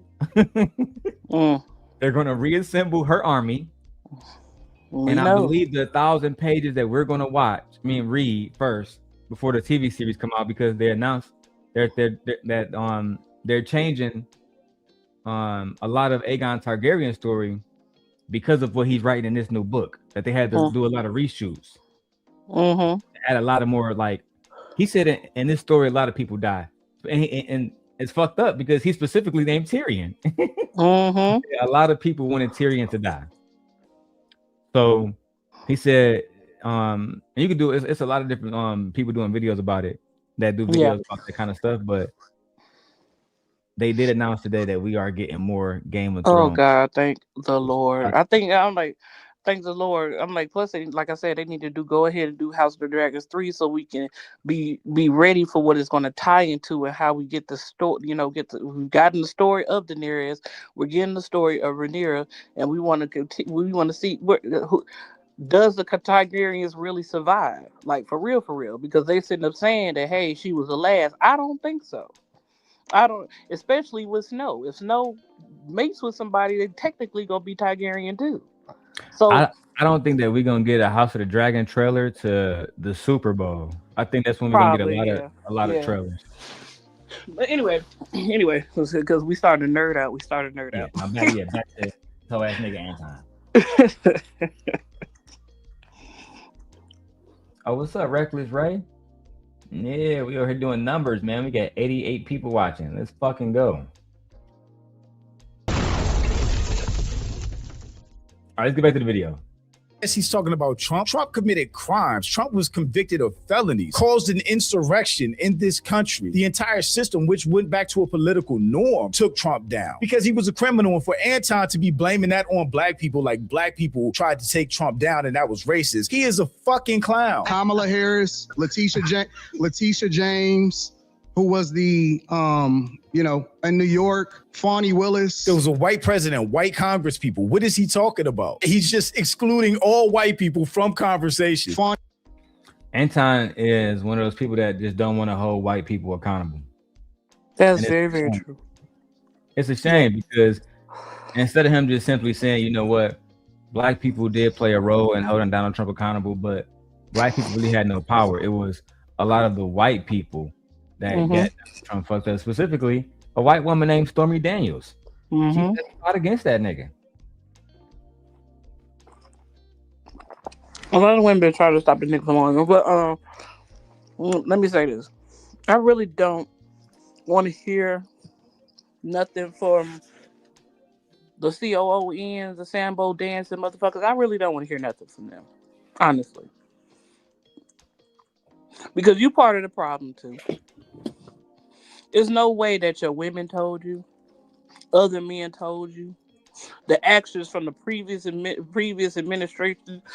Whole woman went on a whole trail. That's why. You know what? We kind of, some of us democratic thinking people can literally have to apologize to Kamala Harris.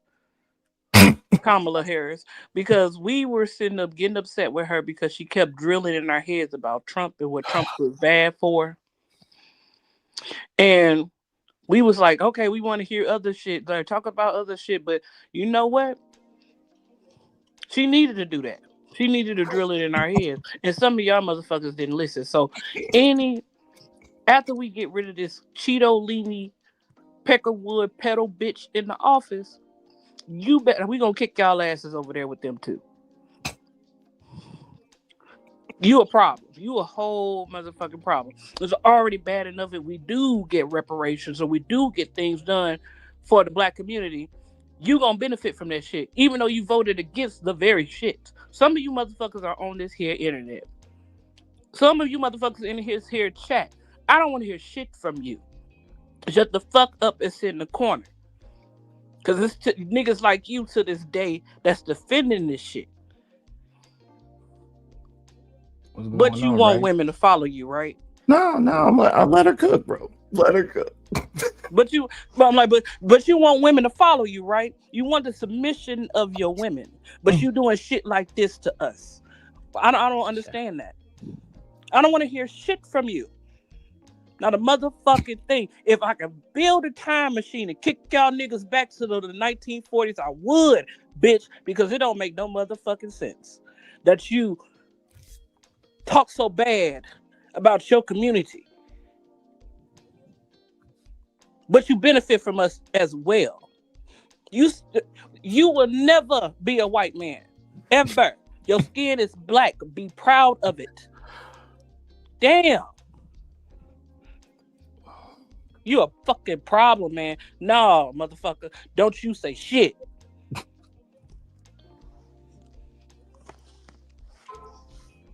I'm done. Okay. What's good, Ray? Bro. You seen the clip?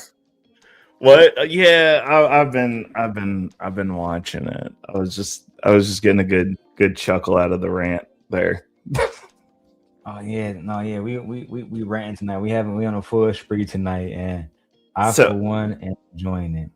Well, I'm just trying to figure out what in regards to Kamala Harris, because the whole reason that we have this situation that we have right now is because they both take AIPAC money. They both took the fucking money.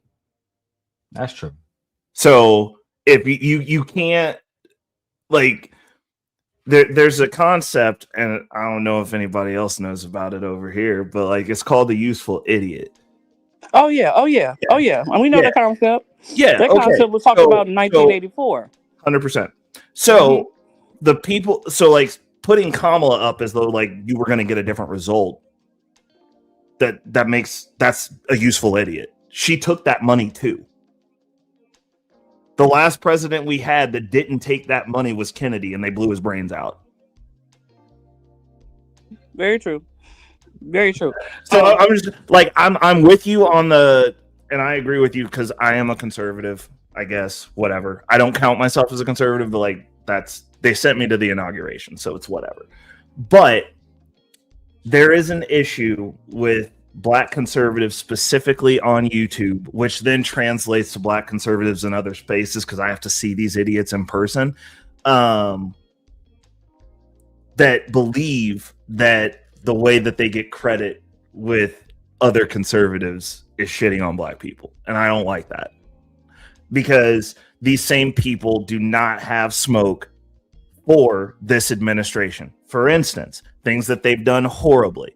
We're still involved. We're still sending money to Israel. We're still backing them. They are still involved in our politics here. They're still allowing that. We also have something that actually, while you guys are arguing about this smoke show that happened over on 5150, our president is telling private companies how they're going to run their businesses and taking ownership of private companies. Yeah, I heard of that. I heard of that. Yeah, like, yeah, I've heard of that. I'm like, and do you think this is going to stop when he gets out of office? That is a set precedent now. And unfortunately, there are less useful idiots on the right than there are on the left. Because like we're trying to get out of bed with Israel. I mean, that's like the one thing that the far left and the far right agree on, is that Israel's a problem within this country. Mm-hmm. Yeah. And now they've set a precedence to where they can use our government, which doesn't represent any of us anymore. Because I don't know I don't know a policy period that has benefited black people, because DEI didn't. Most DEI hires are white women. That was white women. Woman with a job, she's a DEI hire.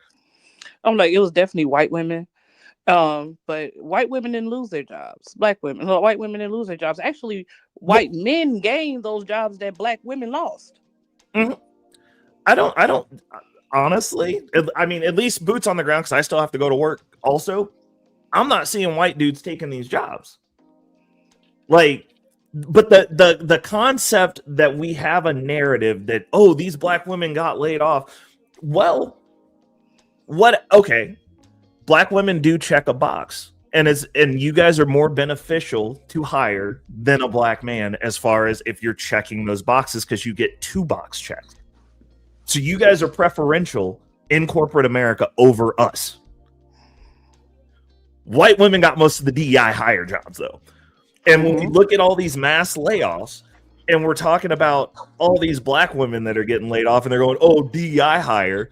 Oh, if it's a black woman, I'm assuming that she didn't get the job because she earned it. Like, look at your wife. Your fucking wife didn't earn a job. Hank, Yeah, like, right.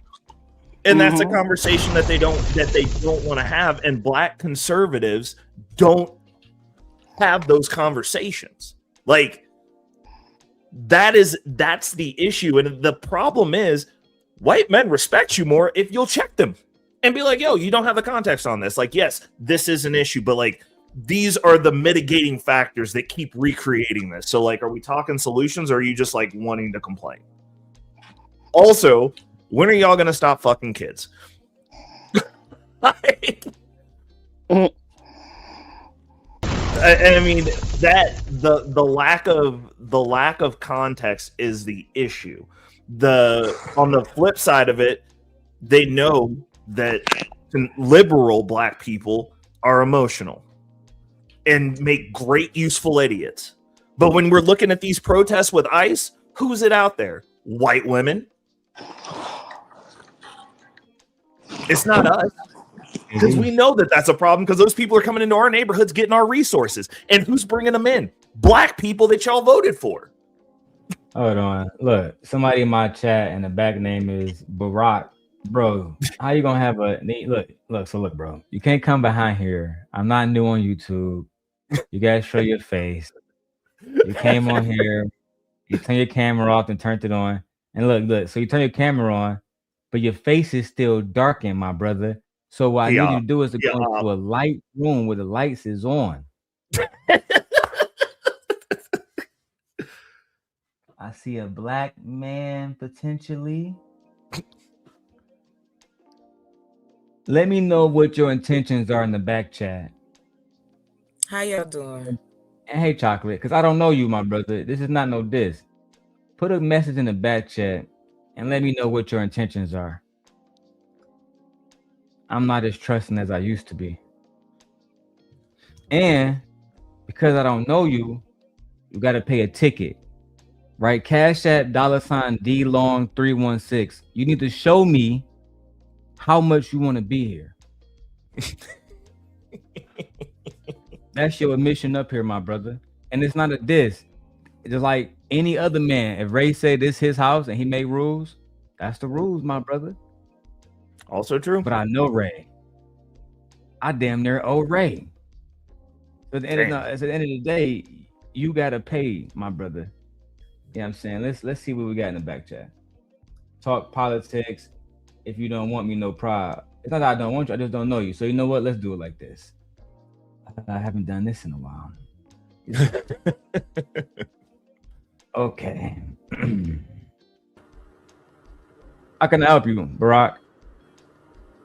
No, I just want to. Can you hear me? Yes, sir. No, I just want to elaborate off that Antoine thing. That's it. And then bounce. If you want Okay. Break it down for us. What's your thoughts? No, I felt that it was a pretty good debate. But I felt that Corey got a little feminine when what's her name was talking reckless to him because he was talking reckless also, and then he kind of got agitated when what's her name was coming back at him. So I felt that he was in the wrong for that. Corey Holcomb. Do you have on pants? Huh? Do you have on pants right now? Yeah, I'm dressed. I just came in from church. Okay. Got clothes on, yeah. No, you don't have to show me. That's perfectly fine. All right, so yeah, finish your thoughts. You got it. No, I was saying that I felt that well sidebar. I'm really disappointed. I support, in the sense when I say support, I like all black media, whether I agree with your political points or disagree. But it's so much beef. I mean, they was beefing with each other.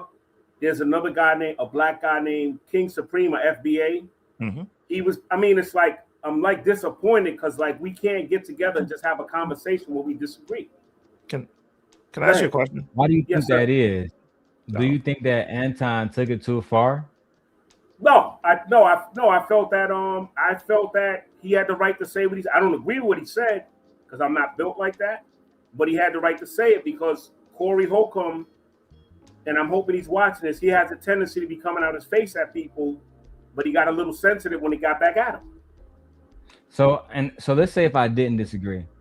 If Anton meant what he said, do you think Anton meant what he said? In the heat of the moment, you never really know. It could be because sometimes my mother used to tell me a small disagreement brings out true feelings. So that you might be waiting for the opportunity to and it just comes out in the heat of the moment. Everything comes out. I got family right now that I'm not cool with because we had a disagreement and it came out. Okay. I'm talking about blood family, like cousins and everything. I'm sorry? Okay. When Corey got in his face and Corey said, say it again, Anton. Why do you think Anton didn't say it again? Probably he didn't really want the smoke. He's a hoe. He probably didn't really want the smoke. I don't know. He's a hoe, bitch. I respect your candor, Barack. I would have said it in the heat of the moment. I would have said it. We know. Let me tell you something. We know. I had to vet you, and I'm gonna let Chocolate speak before we get back to the content, right? It's because people, they corn on the channel, they come up here, they pull out they ding-a-ling or something. Next thing you know, my channel is gone, right? So never take it personal. Yeah, I'm saying, just understand this is all business. We good? You talking to me or in general? Yeah, you. No, I don't. Like I said, I don't take. I'm associated with so many different sites. If somebody don't want me on their thing, there's no problem. I bounce to the next one. I've seen him. I don't have that. To me, people with feminine energy take it personal. That's, to me, that's what women do. No offense to the girls. Huh? Before we get back to the clip, I want to let Chocolate speak. Welcome to the show, Chocolate. Go ahead, Chocolate. Hey, how y'all doing? Thanks for having me. So, yeah, I've been kind of floating around getting the different takes of what's been going on. By the way, Happy New Year. I'm happy I got to catch you live. Happy New Year. Happy New Year. I believe Anton came in with a purpose and he got what he wanted. Which was what? We know. Corey Holcomb is old school. He's an older Gen Xer. Like he's what 50 something. Anton, I So think they he's like don't 47, play like 46. yeah, like you can't be talking correctless like to that era of man. That's a trigger. It is. Depends on the man. I have to disagree with you, Barack, because being just out here on YouTube and we humans out here and men interacting with other men, I've seen this over and over again. And if you do Corey a survey, Holcomb almost 60. if you do a survey, most of those men were raised by women. That's women energy. Because a real G knows that where that could go if he reacts like that. So let me ask you, right? Let me ask you this, Barack. Oh, yeah, cancer too? Damn. Let me ask you this, Barack. I know a man that was raised in Michigan. His name is Demetrius Flannery. Most people know him commonly as Big Meech. He was raised by Charles Flannery and his wife for their entirety of their entire lives, right? So that dispels the single mother thing right there. Do you think that Anton would walk up to Big Meech and say, "Nigga, you suck dick, Big Meech"? If he got a burn on him, he could. So, yeah. You think that he would do it with a burner? I would do it with a burner.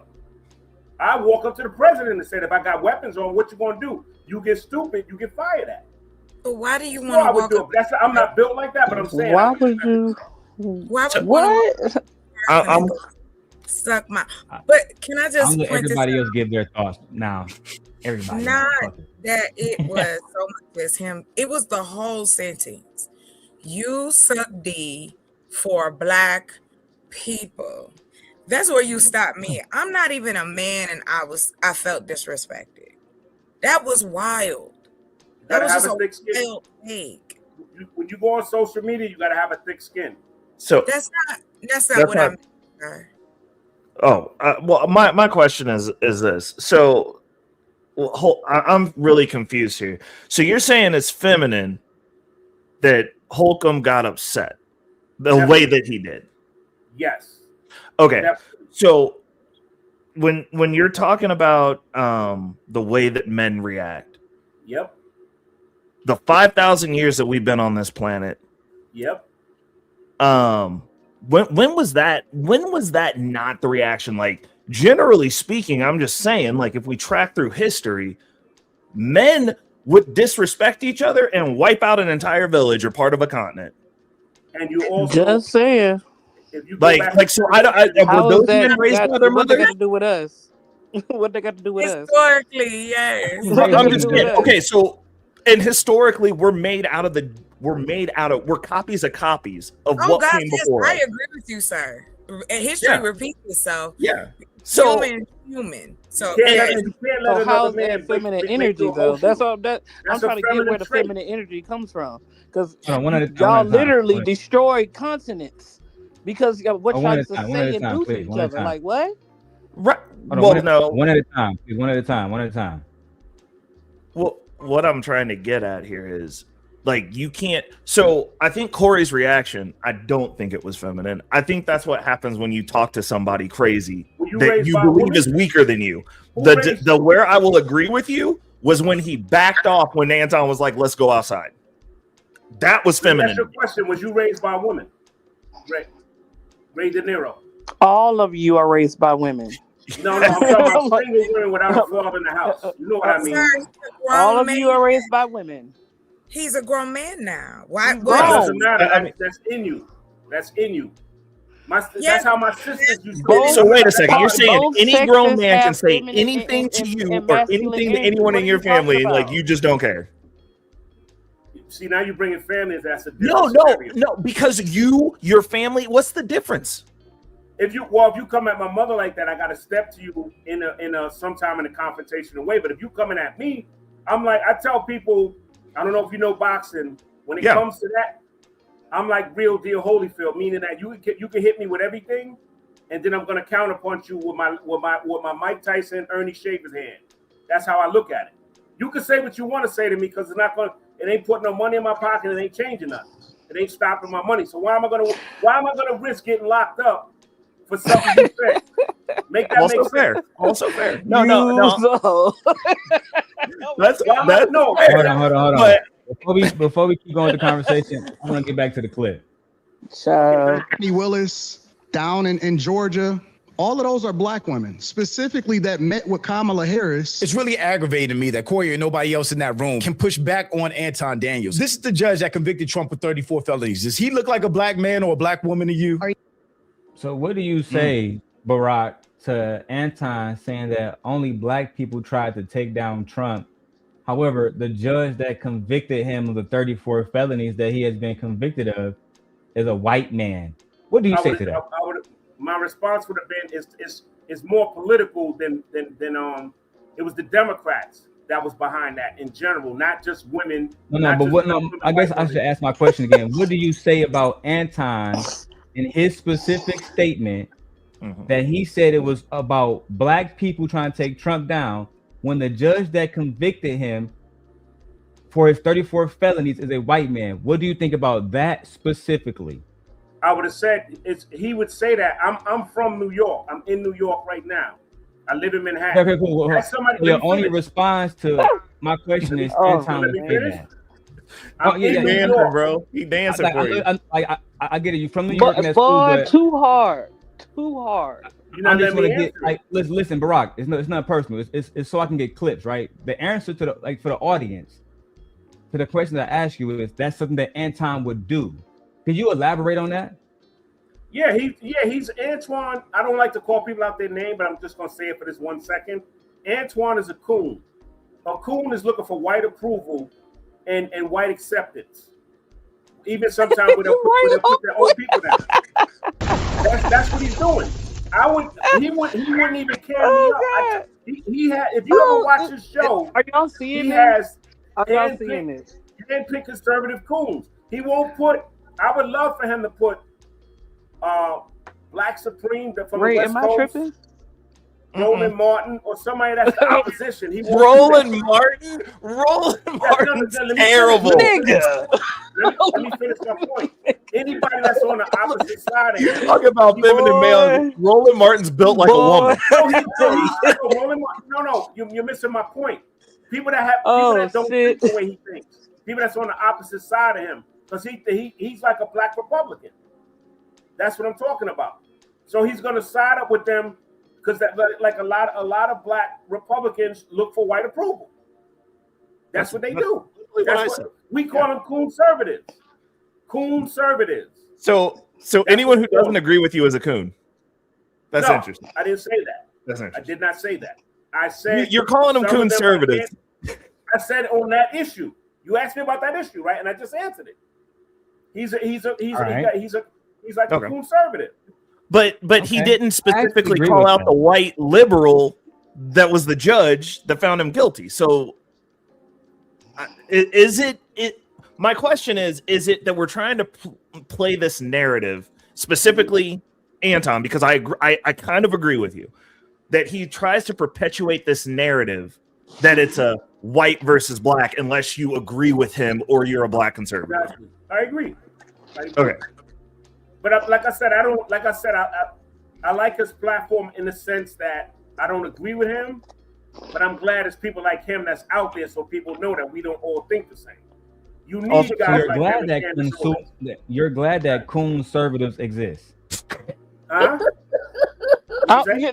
You just hold on. I just want to recap for a second. You did say Anton was a conservative, yes or no? Yes, he is. Oh, okay. But I don't like. And you also just said that you're glad that Anton's out on the front lines, correct? Yes. And okay. I'll tell you why. So you're glad that conservatives are out there? Yes. Because I'm gonna elaborate on that. Why? Because you don't have to agree with somebody's point of view to respect where they're coming from. I don't have to agree with you. Like me and my boy was going at it. He thinks LeBron James is the GOAT. I think it's Jordan. So we was going back and forth. But how I killed him in the debate, I gave him 5 reasons why LeBron isn't the GOAT, and he couldn't give me 5 why Jordan wasn't. So that's what I'm trying to say. People have the right to think the way they think.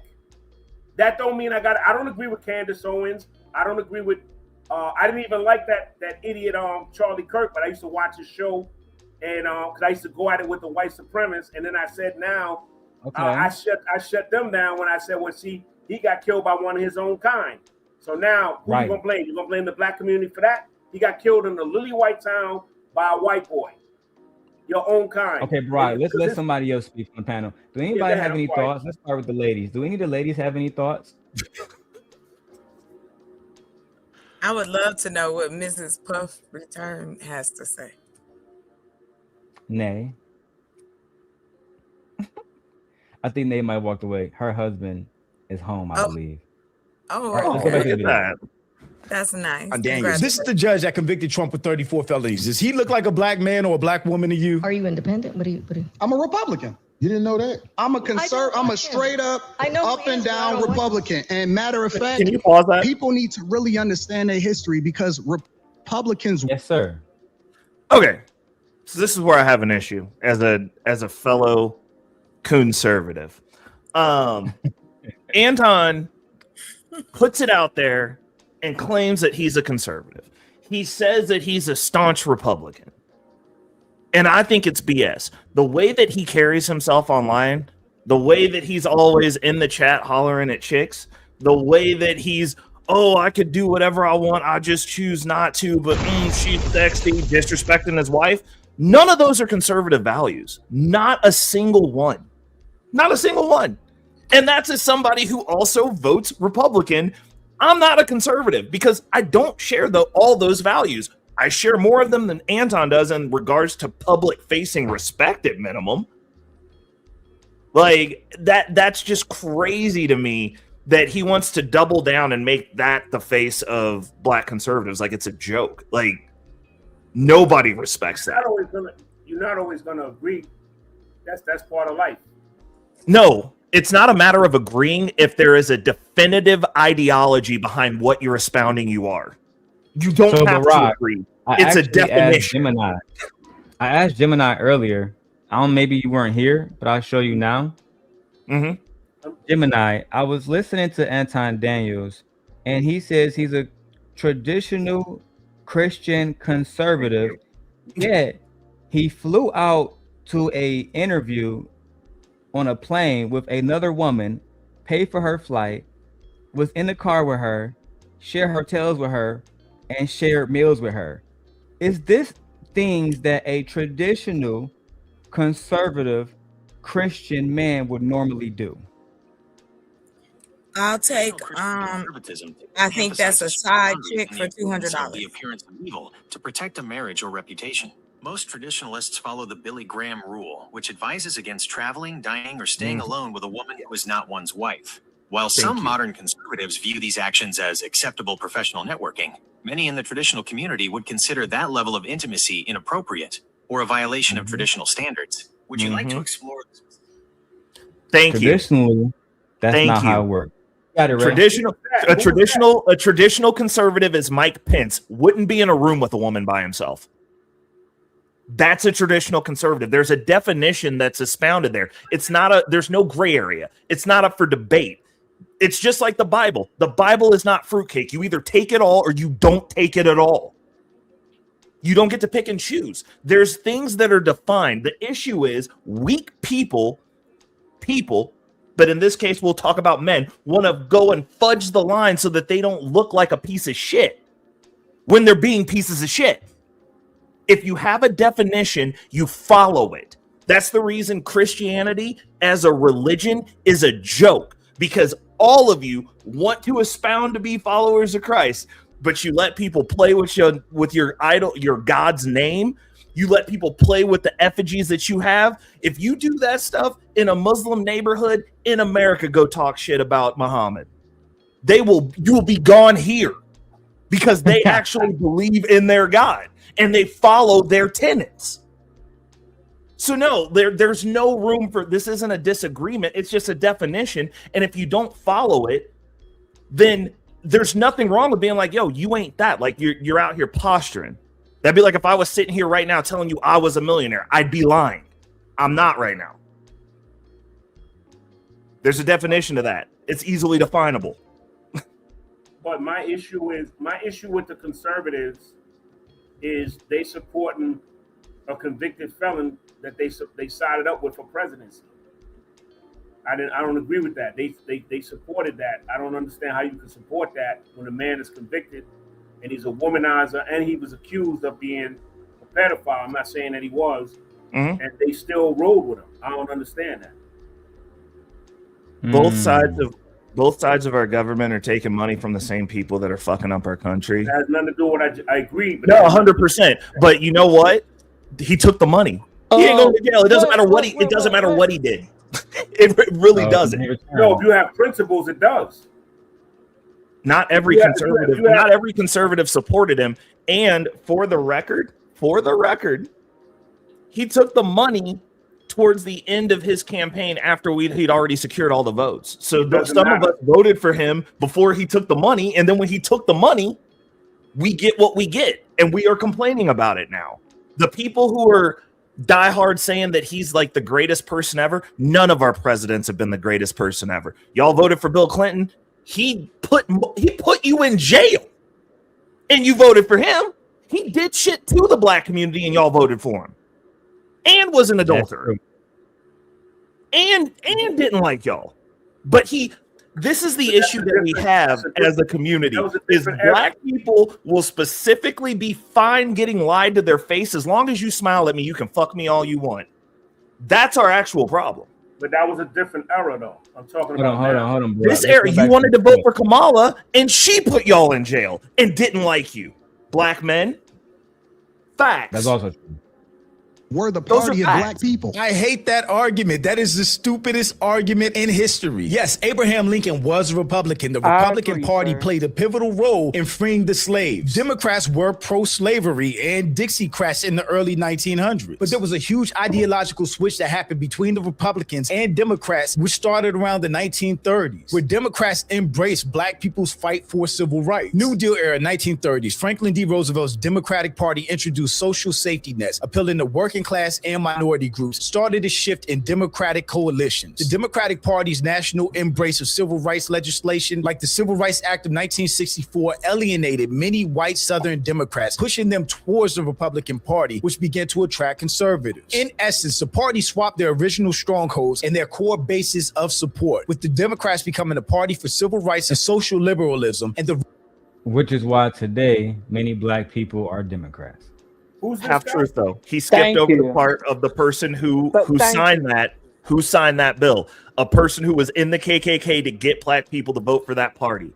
From a systemic, since you guys like to talk about systemic racism, from a systemic standpoint, if Democrats were so pro us, how come all of their policies instill learned helplessness specifically within our community and poor white communities? Why is that? If we're not doing better, we have no more wealth, we have no more control. The policies are not helping our communities. Our communities look like shit compared to what it was when we couldn't be in proximity to white people. Unfortunately, these arguments are very sound. Because we don't ask for shit, and they know. You know what the issue? You know how we know that the only reason that they even smile in our faces while screwing us over is that we don't ask for shit, is when we started asking for shit, what did they do? They opened that border up and put Mexicans in our neighborhoods and gave them our resources and then said, oh, well, we'll get them to go ahead and vote for us. That's how little you mean to these people. They don't even want to deal with us asking for anything at this point. Is that the Republicans or the Democrats? The Democrats opened the border, sir. The Democrats put all those encampments and all those shelters and all those sanctuary cities. And the crazy thing is, a lot of those ones. That's not 100% true. One thing you got to admit, though, Ray, is Barack Obama got rid of, and basically he deported more illegal immigrants than Donald Trump. What are you talking about? He did, but then what happened? What happened after him? Trump didn't open the border wide up. Trump did not do that. Biden and Harris did. I mean, yeah, that's the sanctuary cities are all Where's the show me? Can you point me out a major city that's been overrun with immigrants that is a red city. Y'all I'll wait. Y'all didn't want to. Because conservatives didn't want them here. No, Texas, because he tried to send them. He tried to send them to what's that guy name in a wheelchair? It was Texas. They was overrun. They forced. They're at the border, sir. That's a lame duck argument. Why did he? Yeah, but he didn't open the border. The government did. He's in the state that is right there. So where are they going to go if the border's open? They're going to walk right to the first place they are. They made it his problem. He started bussing them out because he didn't want them there. His constituents didn't want them there. No conservatives wanted them there. So he started sending them to places where they were heralding how it was a sanctuary city that were nowhere near the border and weren't affected. And then when they were, they started complaining. Well, because too many of them came, it sucks up your resources. What do you think that does when the country... So just imagine this. You've got your house, I'm at my house. We don't live nowhere close to each other. And I decide that you need to start letting people that I decided need to come to my house into your house, and your house is now full. Right, agreed. Do I get to complain when you go, yo, you can't keep these people in my house, Barack? And then you start sending them to my house, and I go, Barack, why are you doing this? This is racism. You're not being compassionate. It's your house. So the fact that we have a system where the state that is on the border doesn't actually have control of their border is problematic, because if they were left to their own devices, that border would have never been open. It wasn't their decision to begin with. And that's what I'm getting to. And when I ask specifically about policies and how they benefit us, free stuff doesn't teach you how to fish. It teaches you how to sit. Especially when you have systems that are set up with no end game in mind. Now, I come from a mental health background, specifically in behavior modification. So I can look at data and tell you what the intended outcome is. If you have a welfare system, because you can't make policy specifically against black people, you can make most black people for a period of time, which that did happen. They made a lot of us poor. And then they just make policies against poor people to keep them poor. But that's both parties. That's not just one party. No, because Republicans do not want to give away free stuff under normal circumstances. Now, this administration, they're printing money and they're getting ready to give us some stimulus checks this year. And I guarantee you the people who hate Trump and the people who like him are both going to cash those checks. You're going to take the money. I don't know where you got that from. I didn't hear none of that. But Literally Trump's mouth. King Rooster. I mean, but what else? I mean, how can we fault them for taking the money? He's done it. He's the solution, the problem, and the creator of it all. That's fair. I'm not saying he's great. Like, he's doing a bunch. Let me just let you know, baby. This ain't about whether he's great or not. His policies are trash, and he is tearing up the economy. How so? It has triple in size, and every time he goes on a golf trip, that's taxpayer money. But Elon Musk, though, he got his money just fine. That's why he's one of the richest men in the world, because we are subsidizing his endeavors. So So I get where you're coming from. I don't believe that if you have a true capitalist system, then you can't have billionaires just by default. So I'm not arguing with you on that at all. I don't necessarily think he's just living on the dole on our money, but a system that would create a scenario where you have multiple billionaires isn't capitalist, and none of us have lived in an actual capitalist system because the government's involved in it. So that is what it is. In regards to the policy specifically being trash, which ones and how so? I just need, like, we can do one at a time. One at a time. Hey, Trump? Yeah. First one of them, which is I didn't agree, which is at the high point. This immigration, these policies with immigration is a breeding ground. He is testing out Minnesota to see if they can get to the place or they can start taking over people's states, especially the blue ones. It is. So he's okay, go ahead. the different things that presidents are allowed to do, but he has twisted it to a place that now you have other countries looking at him sideways. This is not helping us. The immigration policies have not only affected the people who got picked up, but also the different industries, agriculture, especially seafood, picking of fruit, vegetables, deliveries, those type of things, construction, they have been affected. And so that is one of my biggest issues. Okay. With his, So here's where I would say that's not trash coming from my side of the fence. Those people aren't supposed to be here. And it's not necessarily the ones that came here that are just doing the jobs that are the problem. And I can tell you from experience that when you end up with an illegal immigration problem and they start setting up in your city, it starts off nice.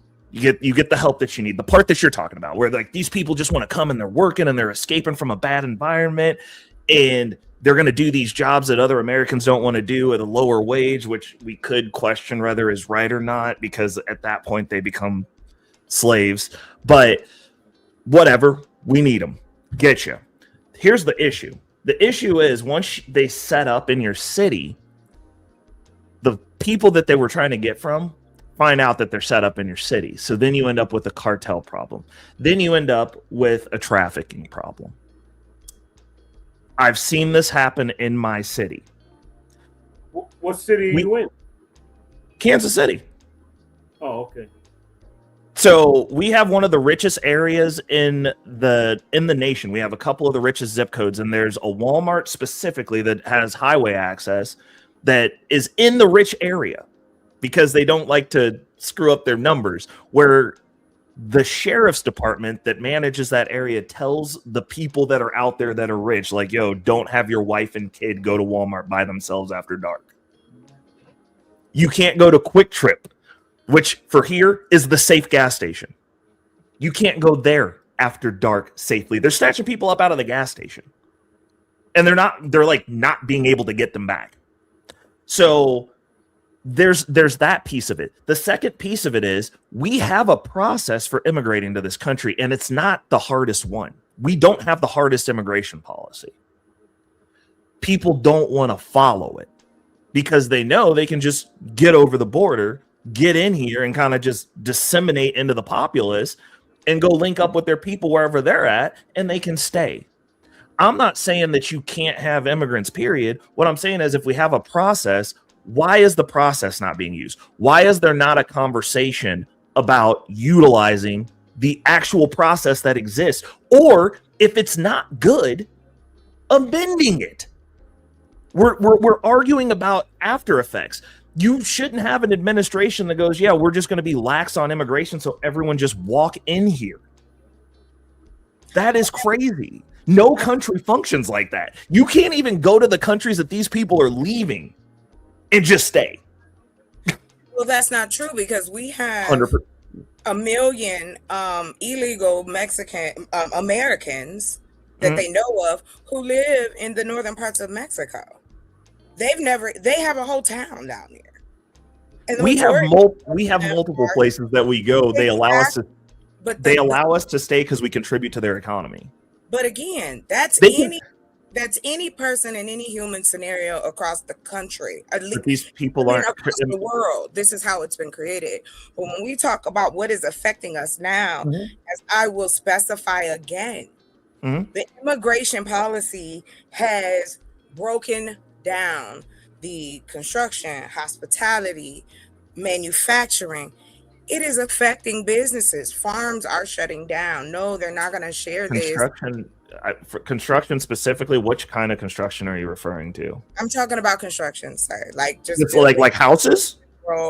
Construction, homes, buildings, whatever the contractor may be asking for. But so in that business, so yeah, that's what I was about to say. I was like, that's a blatant lie. At least in the middle of the country, it is. But so where specifically is the construction not happening anymore? Because I was just up in New York. They're building stuff up there. I was up there at the restaurant facility. New York is one space. We talking about the whole country. Yeah, and I live in the middle of it. I'm not trying to be right or wrong, sir. I'm just trying to. I put live you in in Mississippi and they're I- building stuff all Thank day, you. every day. Thank They're you. coming up with new buildings, new restaurants. Mhm. They are also redoing the plumbing systems, like putting covers down. Yep. People Yes, are sir. look, bro, they doing it all. Look, it's stuff Thank coming you. up. It's just Yep. you all are too focused on what the internet is giving you instead Yep. of being outside and seeing it. And they But how do you? And I apologize. How do you know that I don't understand what I'm saying? And it's not a blatant I'm not lie. saying All I you ask is for is not- substantiation. I'm just, like you're talking to people who've been to 3 different places where stuff is still getting built that are nowhere near each other. Sir, I'm not arguing with you about things Okay. not getting built. I never You said just said that. I said that it is bringing down construction. It is slowing it down. People are closing their businesses, farms, those kind of things. Those things are happening in manufacturing. Actually, it's going to actually, not to cut you off. Actually, in Mississippi, the black farmers are up because when they weren't allowed to get certain money that the white people were getting, they was already operating without that fund. So the black farmers are up. Really, they never had to use those benefits. The overall of the United States currently. I know black farmers. I went to school with their children, so. Plumbers, The one thing you carpenters, didn't- you name it. The one thing y'all didn't address, they said that this is the people that study international news, which is not my area. They said that a lot of the reasons they're fleeing their country is America stealing their resources. You want to elaborate on that? What was that? One more time? Y'all walked away. What did you say? This is not my area, so I'm just speaking out of term. I said the people that study international history and international politics, they said that a lot of those countries like Venezuela and Mexico and all these other countries in Africa, they said the Americans and the Europeans are stealing their resources and they're fleeing it. They're causing coups and all that. So Venezuela, us stealing their resources is actually going to benefit the people. But in Africa, we're not even over there like that. That's China. Like we're not the problem in Africa at this point. No, that's what I said. It's not my area. I'm not going to debate that. That's what they're saying. So his from a historical perspective, we go in, and if you don't play ball with us, we screw your country up. Like that's what it is, and that's been the way of the world. There's winners and there's losers. Right. You know, like I mean, if a series of unfortunate events didn't lead us to somebody in our bloodlines from coming over here in slavery, we wouldn't be here. We would be in Africa, which would be a worse state for basically everybody. Yeah, Like, but that's not the point, though. That's no. So to what you're saying, actively right now, the way that it sits right now, America is not involved in Africa like that. Like we'll go over there and like attack stuff and protect what little interest we have over there. But China is and they're not stealing their resources. They're going, yo, we can level up your society. Give us your resources. We'll give you roads and like modern things like electricity and plumbing. But they're not fleeing for that. That's the difference. They're fleeing. The Americans and the Europeans did. But the historians tell me. I won't debate you on that. No. You're right. That's how we got all the people that were here for the influx, because you can't just walk here overnight. It takes a while to get to America for most of those countries. And we dropped flyers during other Democratic administrations that were like, yo, come to America, we got you. And those people started walking. And then the policy changed by the time they got to the fence. So, yes, we have taken part, especially in our hemisphere, the Latin American countries, we take their resources. Like, it is what it is.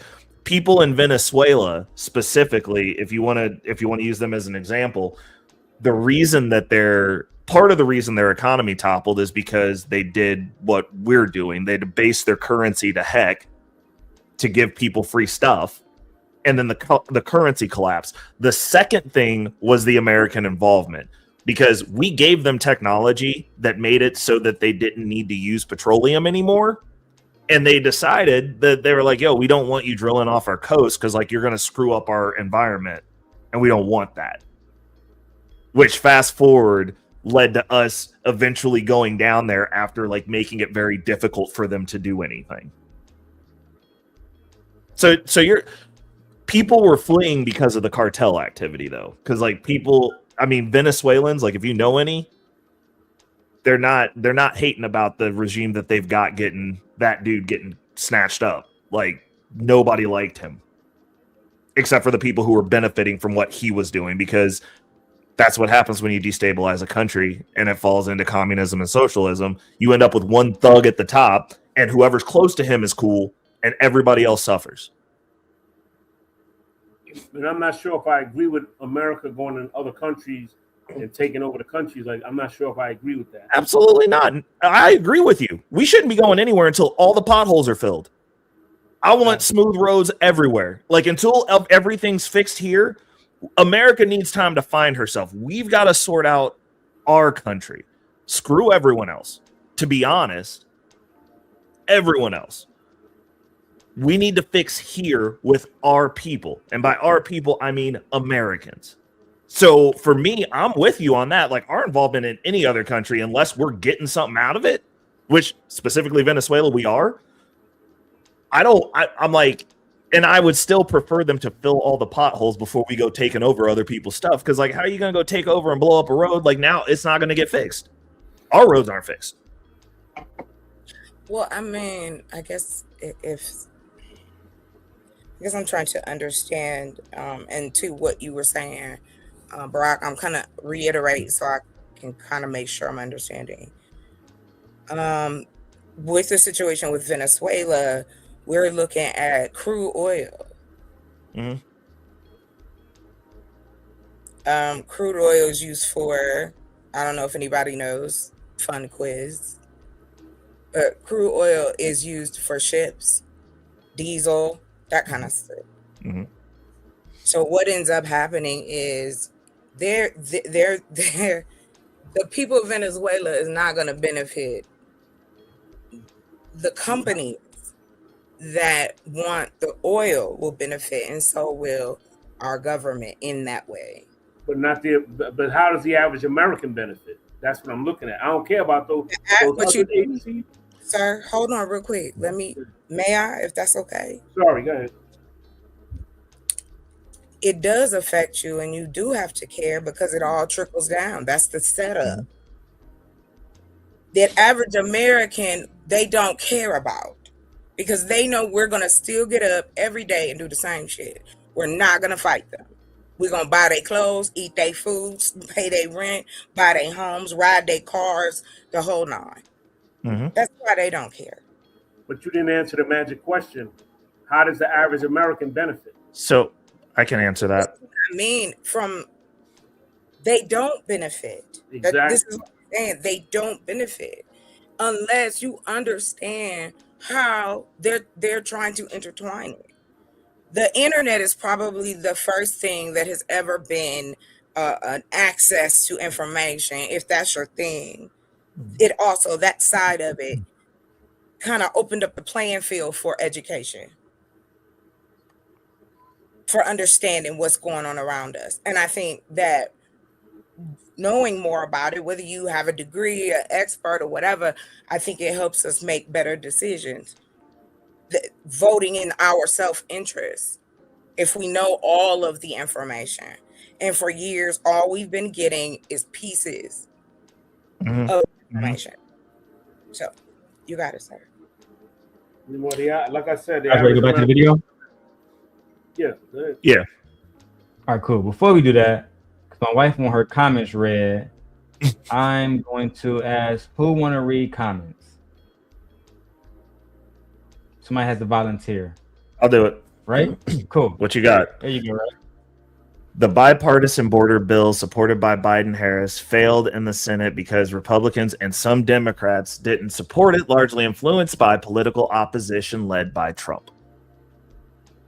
All right. And then we have this one. Vice President Kamala Harris and Democrats have blamed Republicans and Trump for killing the bill. Okay. What else you got? Right here. Republicans who had been involved in crafting the compromise backed away, partly because former President Donald Trump publicly urged GOP senators to oppose it. No lies detected. Nope. No. You got a few more. This might be the last that one. doesn't make it right just because the people, in your opinion, are not upset about it, but you don't live over there, so you don't know how those people feel. Also fair. Okay. So, any comments on this before we go back to the video? Yes. And thank you guys for the conversation. So, her comment. I'm sorry. Go ahead. no. You go ahead first, ma'am. My bad. Real quick to her comment. And that also frustrates me too, because we have the opportunity to see people boots on the ground that are telling the story of what's really happening in their country, in their state, in their city. So the information is there. It's just your willingness to see beyond the internet talking points. So I completely love the segment that she made. So I'll write on that. I've seen a lot of videos from people of boots on the ground over there celebrating. That's where the statement came from. That's just that piece, though. So the bipartisan bill, it was the other stuff that they put in the bill, and I don't know if a whole bunch of people know about how bills are passed, but it's never. They'll have the title of the bill, and it'll be like, "Yo, we're gonna give black people reparations," and people will be like, "Yeah, we're getting reparations. This is great." Now, what's actually in the bill, though, it'll be like, yeah, we're going to give reparations to black people. We're going to give all the black people $100. And also, we're going to give the KKK like $20,000 for educational purposes. And then people will be like, oh, well, they didn't want to pass the reparations bill. They killed it. And they won't tell you about what's in the bill. They'll just give you the headline of like what the bill was supposed to be. There are so few bills that pass where it's just the thing that's the headline. Again, going through and talking about headlines, the headline of the bill, there's normally a bunch of stuff that's actually packed into that bill also, and it's not necessarily the headline that they're blocking. It's the other stuff. So yeah, it doesn't sound good because you get the sound bite and you get to make a new headline now that goes, oh, well, Trump wanted to block the bill that we could have fixed the border. And it's like, Pastor. Yeah, what up, man? All right, what's good, Pastor? My bad, Ray. Oh no, you're good. You know, we can get back to the reparations and the bills and all that. I disagree with the title though. I don't think Anton Daniels got humiliated. I think I disagree. I don't think he did either. But make your point, Pastor, and welcome to the show. Yeah, what's up? How y'all doing? How everybody doing? What's up, bro? Good. What's up, bro? But the reason why I disagree, yo, is because I think Anton held his composure more than Corey. I think he baited Corey into acting like a nigga. Yep. I think that. Let me ask you this, and forgive my ignorance for cutting you off.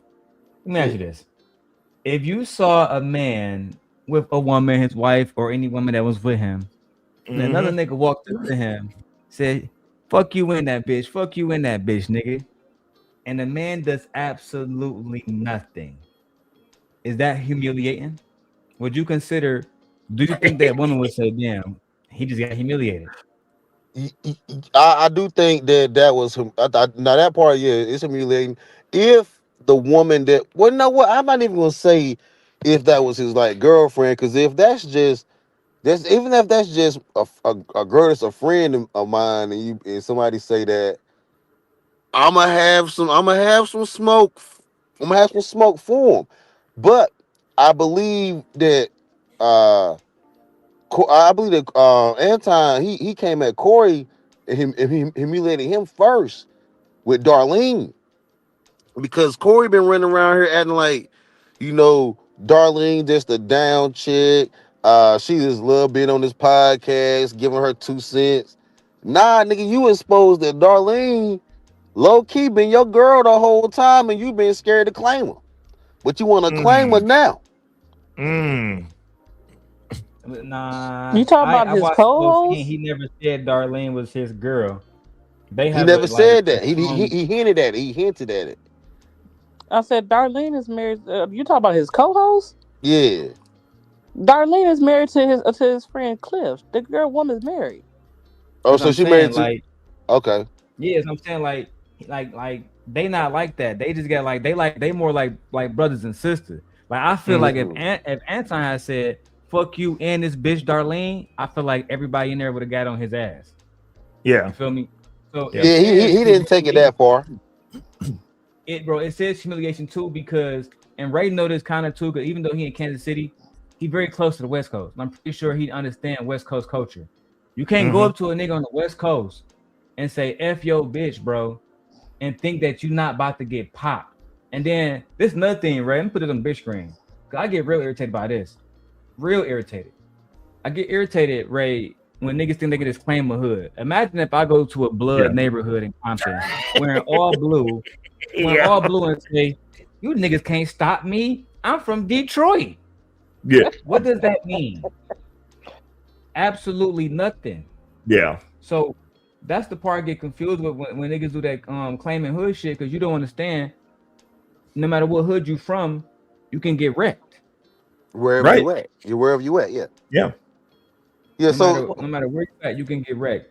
And the fact that and to me, maybe Chocolate and Nay being the women that's on the panel at the moment can help me understand because Anton has famously said that black men are defenders of black women, but we saw him not defend a woman in the moment where shit could have got really heated. Well, we don't know if it was a black woman or not. Anton could have put up with a white chick. You know, we don't know. No, It's it was almost Mika. confirmed that it was Mika he was with. Yeah. Okay. So if he should have. That does bring some nuance into my argument, right? But that does bring some nuance into it. But I'm talking about as far as the overall scenario, I think Anton did kind of expose Corey as being all talk, hothead, and did not know how to conduct business. I found every single video of people reacting to this, right, Ray? Specifically, I wanted Bloods and Crips. So I found Wayno, I found AD, a whole bunch of Blood and Crips giving their reaction to how they felt about it. And you know what?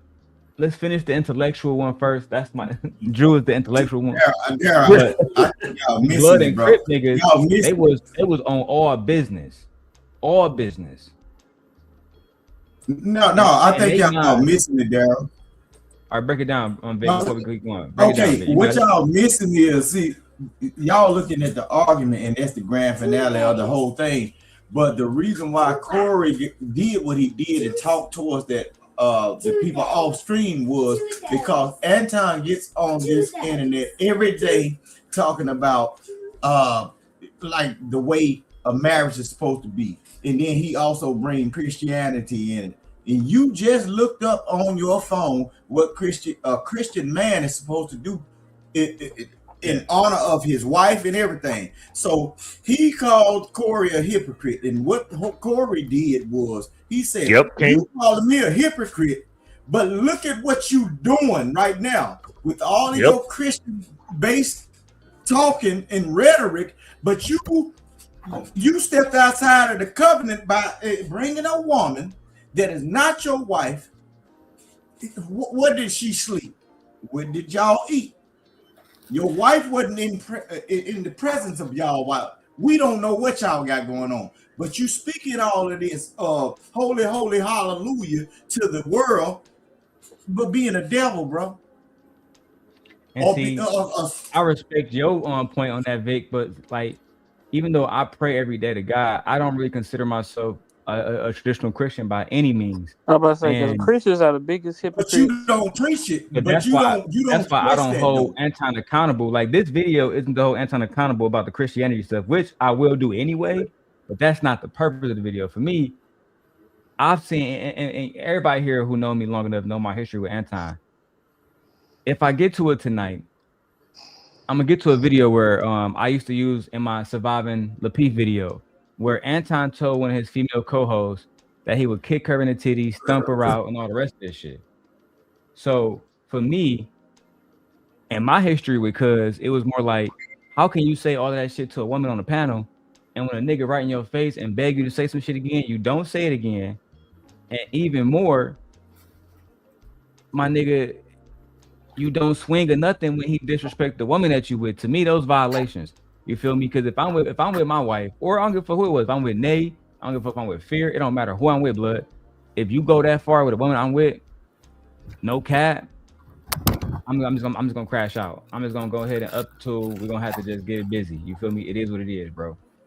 But yeah, Daryl, a lot of people got that confused. I understand that a lot of people that's on the internet are not Yeah, street because people. Pastor saying Anton was right. But Listen see, what I'm saying. if Pastor was like Anton that moment, me and Pastor would have had smoke. What Corey did was trying to confirm that, okay, is this guy really ready to go through what we are about to go through? I got a video that I think I sent to you, Daryl, or I can send it to you. It's about some real street shit. It was a guy in front of a house that pulled a gun on, pulled a pistol on somebody, a rifle Pew, or whatever. And know what that dude? A pew pew. Know what he said? Man, stop playing. He said, up that mother again. Up it again. He asked him over and over, and that boy throwed it up again, and he got rid of him. I'm gonna send you that video. Just because somebody asks you to do it again, don't mean they yeah, That's they listening to don't you. Hold mean on, that bit. I they. want to get back to the video. I know Pastor wanted to jump in. What's good, Pastor? What you gonna say before we Yeah, jump in? yeah. So y'all, I'm gonna keep it real with y'all. You know what I'm saying? Brothers having a conversation about this shit. Y'all are making some very valid points. I'm not gonna sit here and say that the stuff y'all saying is false, wrong. Y'all perspective is crazy. I ain't even gonna come at y'all like that. What I'm saying is, far as social media, so we haven't. It's almost like it's like y'all having this conversation on real manhood, and I'm talking about what niggas is doing online. Okay, so far as online, and the Anton Daniels won that encounterment. Now, far as being men, he lost it. That's kind of how I'm looking at it. Because I'm not gonna sit here and say that y'all wrong for the stuff y'all saying. But y'all keep taking into real manhood, like how we move in reality. A lot of this internet stuff, especially for like even Anton, has as a brand, it's a brand to it, it's a social media to it. Yeah. Like, and your brand and your social media is not technically the real whoever the man you are. So I get y'all argument, but I don't think that's the argument that most people are looking at that encounter from. Well, and I was It gonna ain't no ask. way in holy hell. Oh my bad. Go ahead, y'all. Go ahead. I'm like, ain't no way in holy hell. I don't care if I'm on the internet or in real person. A person not gonna sit here in my motherfucking face Mm. and tell me that I suck their dick or whatever the case may be. I'm the same online that I'm the same in person. Anton is a fucking phony. You bitch. That's what he is. He a bitch for real. Oh my. Check your IG, Daryl, and And look at that video. honestly, yeah, to me, the conversation that they I were got you, dude. having, it seemed like two bitches trying to fight to be the best bottom hoe. To me, Wow, descriptive. And can you tell the people as a fellow Detroiter what would happen because they said this too. Let me dispel this little myth right here, chocolate, right? Now they said only game bangers and street niggas is fighting. You have to be a game banger, drug dealer, or a street nigga in order to get hit in your face. Nate, can Nah. you please confirm for the people that is far from accurate? Do not go in Detroit, Michigan. Mm-mm. That if you think a nigga not game banging, he will not knock you the fuck out or worse. Blam Trust you. me. Bro, Blam you. Daryl, you can pull up those montages of the softball. It's just all white people fighting, and they fight over softball, like kids softball. As I'm I saying, stated like before, Anton tried to make it seem like, And that's the reason why I'm you know disagreeing what I'm with saying, y'all. only well, not Anton, but people who are defending him are saying, well, he didn't swing because he's not a street nigga. But I'm trying to tell you right now, you can run up on some of them college boys from Detroit. You can run up on some nerds. They will, bro. These We'll YNs on a smack the whole shit out of different you. level. Everybody's strapped. Everybody wanting to protect themselves. And the worst part Smack the about it, shit in out of you. Detroit, they not hitting the gym and fighting no more like we Right. used to. We used to really, hey, bro, meet us down the street. You, me, and your homies versus, and we gonna just get it in. Today, that looks like nigga the 30s Cowboys. That looks like right. You feel me? It's You not ain't the same. lying. Bro, they literally not scrapping like that. You feel me? One of my little homies, his name Jeff. He's 16. Bro, I'm gonna send you a picture of bro. You feel me? Right. Bro is big as hell. He bigger than me right now. All muscle. Bro, the nigga dead. They put him in the grave. He was running around and they shot him. Again, so again, yo, so in real, so if you take the cameras, take the chairs, the microphones, take all that shit away, y'all are 100% right. Yeah. But then what I'm saying is add the cameras, add the lights, add the mics, add the brands, the all that fugazi stuff. Yep. That's where Anton did not lose. So and I got a comment on TikTok from a woman named Danita Shine. She's from Detroit. She says a real Detroit nigga would have said it again and went in Anton shit. Now that sounds like a Detroit ignorant nigga shit. Not only am I gonna say it to you, but I'm gonna get you. I mean, y'all literally talking to Daryl fucking Long right now. Like, Literally. are you serious? We know this Did nigga did nigga shit. not go in Akon? I'm confused. But see, Daryl, the shit you did was so you took some internet shit and went real life, real nigga with it, not playing with y'all, right? I get it. It is what it is. Well, what I'm saying is, even when A Detroit person, baby, do you know that a story? Detroit person is the same online and Hold on, Nate. offline. Pastor, do you know that story? What? The story when the first time I spoke to Anton. Nah, I don't know nothing about that one. Okay. I don't talk about it often, but Oh, please. I think Nate Please already do. know it. But I'll reverbalize it for you right now. In the midst of me and Anton beefing, and just to be clear, that beef started with me saying that he disrespecting the black culture. He got back online. He didn't know who I was, and he said, "This nigga's a hoe ass nigga. I know where you live. I know where you work at. I know what time you come outside. I know what time you go to sleep." I still got that clip to this day. And when I first saw it, I just couldn't believe he was talking that gangster. So what I did was I posted Anton's father obituary, right? Because I wanted to let him know I actually know who your people are. I actually know where you work at. I actually know where you sleep, nigga. Like, since we want to play it like that. No, I do remember He called me that. on the phone, and he called me. He said, I didn't know who the fuck it was. I picked the phone. I said, who the fuck is this? He said, nigga, I know you ain't post my dad obituary. And on my son's soul, nigga, my newborn son, nigga. I said, oh, this your bitch ass, Anton? Fuck you gonna do about it? You said you know where I stay at, where I sleep at, what time I go to work. And Ray, at the time was crazy. He was saying that shit. I wasn't even working. I was a full-time content creator. Nigga just running his mouth. Yeah. You know what I'm saying? But I took that as a threat.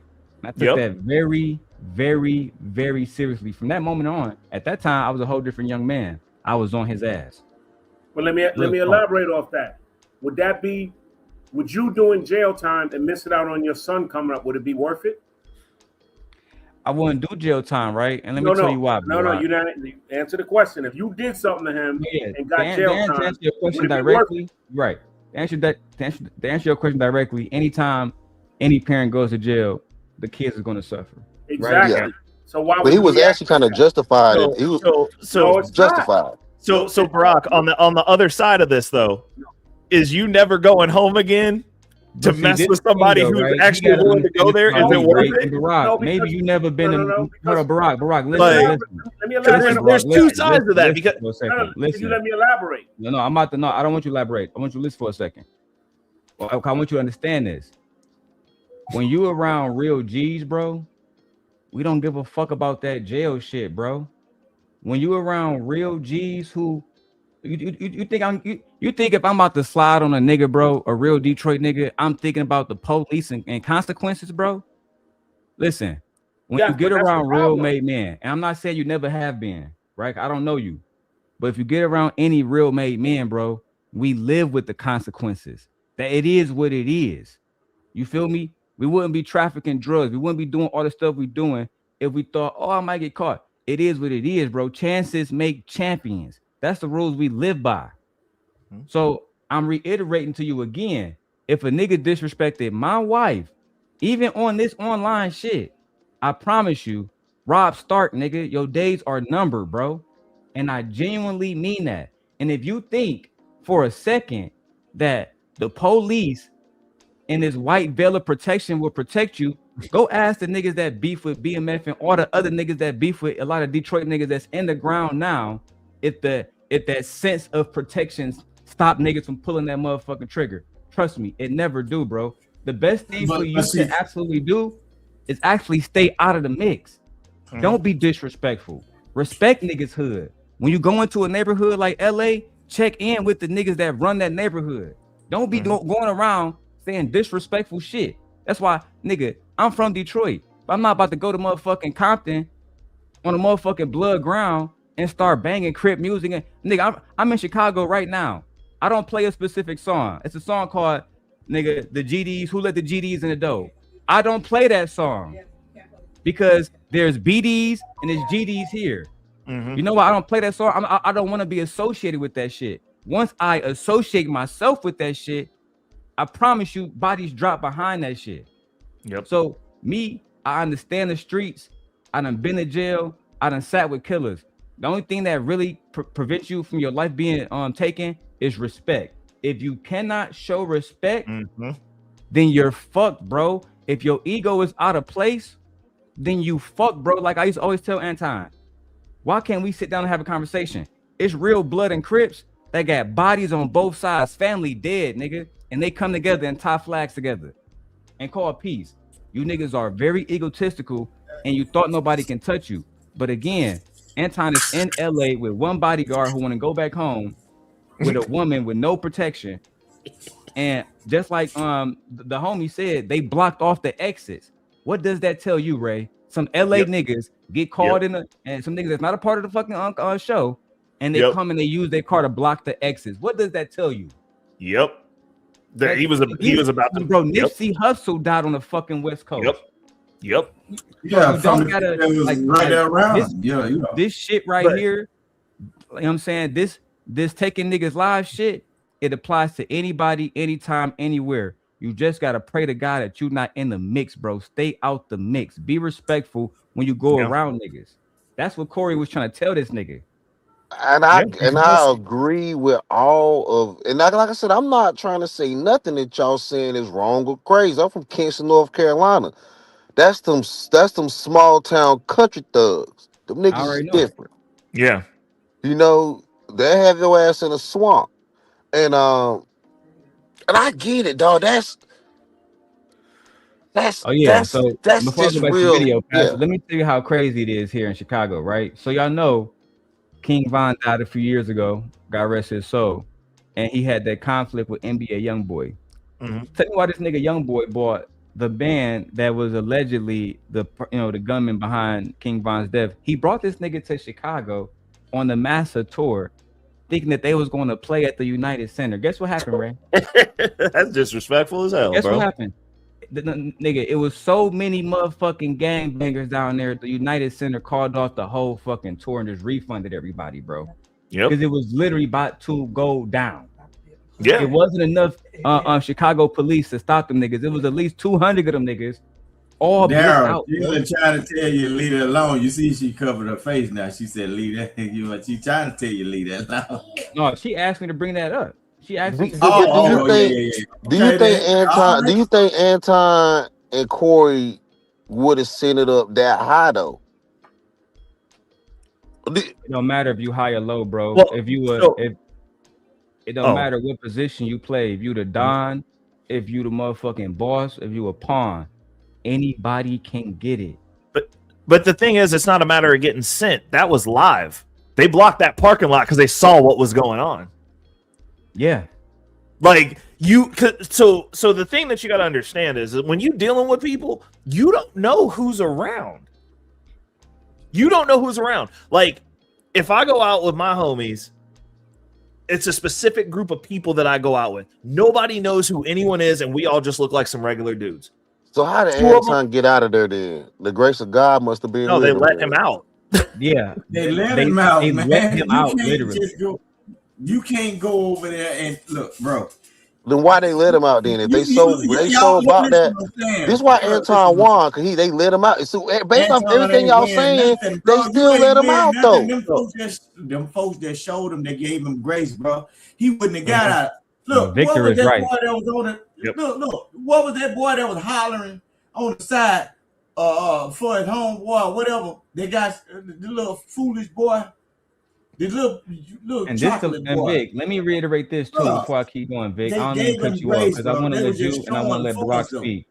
But and this is actually something that I hope if Anton's listening, I pray to God you actually listen to me, bro. On some real shit right now. Do not start no beef with no West Coast niggas, bro.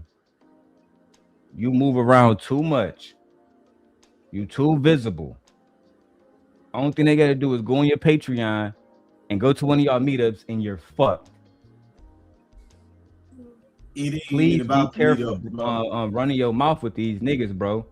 Niggas like Corey Holcomb, what y'all don't understand is niggas like him, they make millions of dollars and they pay niggas for protection. Crip and blood niggas. This has been going on in LA for years. Yep. So when you fuck with one of them niggas, you're gonna have beef with a nigga that you're not even gonna see coming. It's people that And fall he up not under ready that for that. same law all across the United States. It's the people that have moved out of that situation that's in every state, bro. That been in jail out there, bro. They fall up under that same law. So if they get in contact with, say for instance, Anton out there bullshitting like that, bro, it can be somebody on the other side of the map and they fall up under that same law. Hey, bro, you was raised out here. That nigga out there, you need to be handling it or get somebody to do whatever it need to be done, or you can't come back out here. You got to think about it. California folks. Let me say this, over Vic, here, because I'm gonna show this video. So Craig Smith, who is a LA native, who is one of Corey Holcomb's co-hosts, right? One of the male co-hosts. He said he want to fight Anton now. He said when Anton come back to the West Coast, it's on and popping. Did y'all see that? See, as much as I think this is like a garbage look for the community, but like y'all are right. But the issue is, it's to Barack's point about being able to just take it on the chin and you can say whatever you want to me. That is a libertarian belief system. And where it fails is when you talk to somebody who just don't want you to go home. Like that, then that logic fails because you go, well, what if you go to jail? Well, like, what if I just didn't want you to go home? I don't want you to ever go home. I don't want you to see your family ever again. See, this is the reason why that's where it fails, because you can talk all you want until you find the right one. And when you do, and you meet those consequences, I see it here in our city all the time because they gentrify an area where they put a bunch of college frat bros that are used to just talking reckless and bumping chests, and that being a fight for them in proximity to people who off people. And every year, those two people find each other at a bar in our main going out area. Every year. And then it's this horrible story, and they're like, these people are savages. And it's like, no, you can't just go talk to anybody. You always, and I do the same thing on these panels. I always, and you can ask Daryl, I lead with respect because I know what that is. Like, and people get on this platform and they forget who they are and where they are. And then Anton, where he did win, and I'll give pass to this, he won in the clout realm because now he gets to be like, yo, I stepped up and checked Corey. Corey's bigger than him. But see, I don't think that he gets to say that, right? Because that's He's why actively saying it. He said it the day after. No, he can say it. Yeah. But it don't mean it's true. It's like when LeBron say, "Hey man, when I beat fucking Golden State, that made me the GOAT." That's not what most of the basketball. But LeBron got fans that believe that shit, and that's all that matters to him. Look, know what Anton is doing? Anton is doing the same thing. They talk about Go back to the video, Big. Let me go back to the video, Big. We're almost done with this one because I got a whole bunch of them here. But stick around, nigga. I drunk 2 Red Bulls. Lit, nigga. Let's go. Republicans evolving into a party of conservatism. So if Anton and all these other black conservatives' justification of being Republicans is that they were the party that freed the slaves, they were also the party that were violently opposed to black people having civil rights. So you look at those old films and see black people marching and protesting, getting sprayed with hoses, dogs sticked on them, hit with canes, stuff thrown at them when they were trying to integrate schools. That by large was being done by white Republicans that these black conservatives are now grifting for. It's the original party of black people. They were the party that actually freed the slaves. Lincoln was a straight up Republican. Conservative means that we're Christians. It means that we don't fuck with that gay shit. It means I'm telling you what it stands you don't fuck for. with the backdoor shit. I don't. It's so aggravating. So That's gay. The funny thing about it is the nigga said, my bad, the nigga was saying that he don't fuck with the gay shit, right? But then you tell a man that he sucked dick. Then he had Fleece, and you know that he had what's that rainbow? Yeah, nigga, he had Fleece Johnson on his show, and Fleece Johnson said, "Yeah, Anton, you got a nice booty." And I ain't trying to dish nobody, but what was that nigga that was from Louisiana with that was around the space Granville. He was around that Anton Daniels space and shit. In the Fight Club. Granville and Sherelle, them always gonna be my family. I love them niggas. Yeah, they cool. I ain't talking shit about the dude, but he seemed to be. He seemed to be. Granville ain't funny, man. What did he go? I thought he was, yo. I thought he was, yo. Fuck all that shit, man. We shitting on this nigga Anton for the rest of the night. Fuck all that shit. Now Corey is sitting up here laughing while he's talking and not offering counterpoint. This is very frustrating to watch if you know any of these things that Anton is talking about, to see somebody not counter his arguments. No. I'm on the streets. I've been pulled over by the police. Who ain't on the streets? Or the ICE agents or whatever. You in LA. I'm in Detroit. I'm in the blackest city in the United States of America. I can move anywhere I want to go. I choose to stay in the core of my city, and I choose to participate in my neighborhood. I employ over 50 people. I put my money in my community with my people. That's dope. He definitely deserves applause for that. But based on his but it's not true. That's some Nay, bullshit. break it down.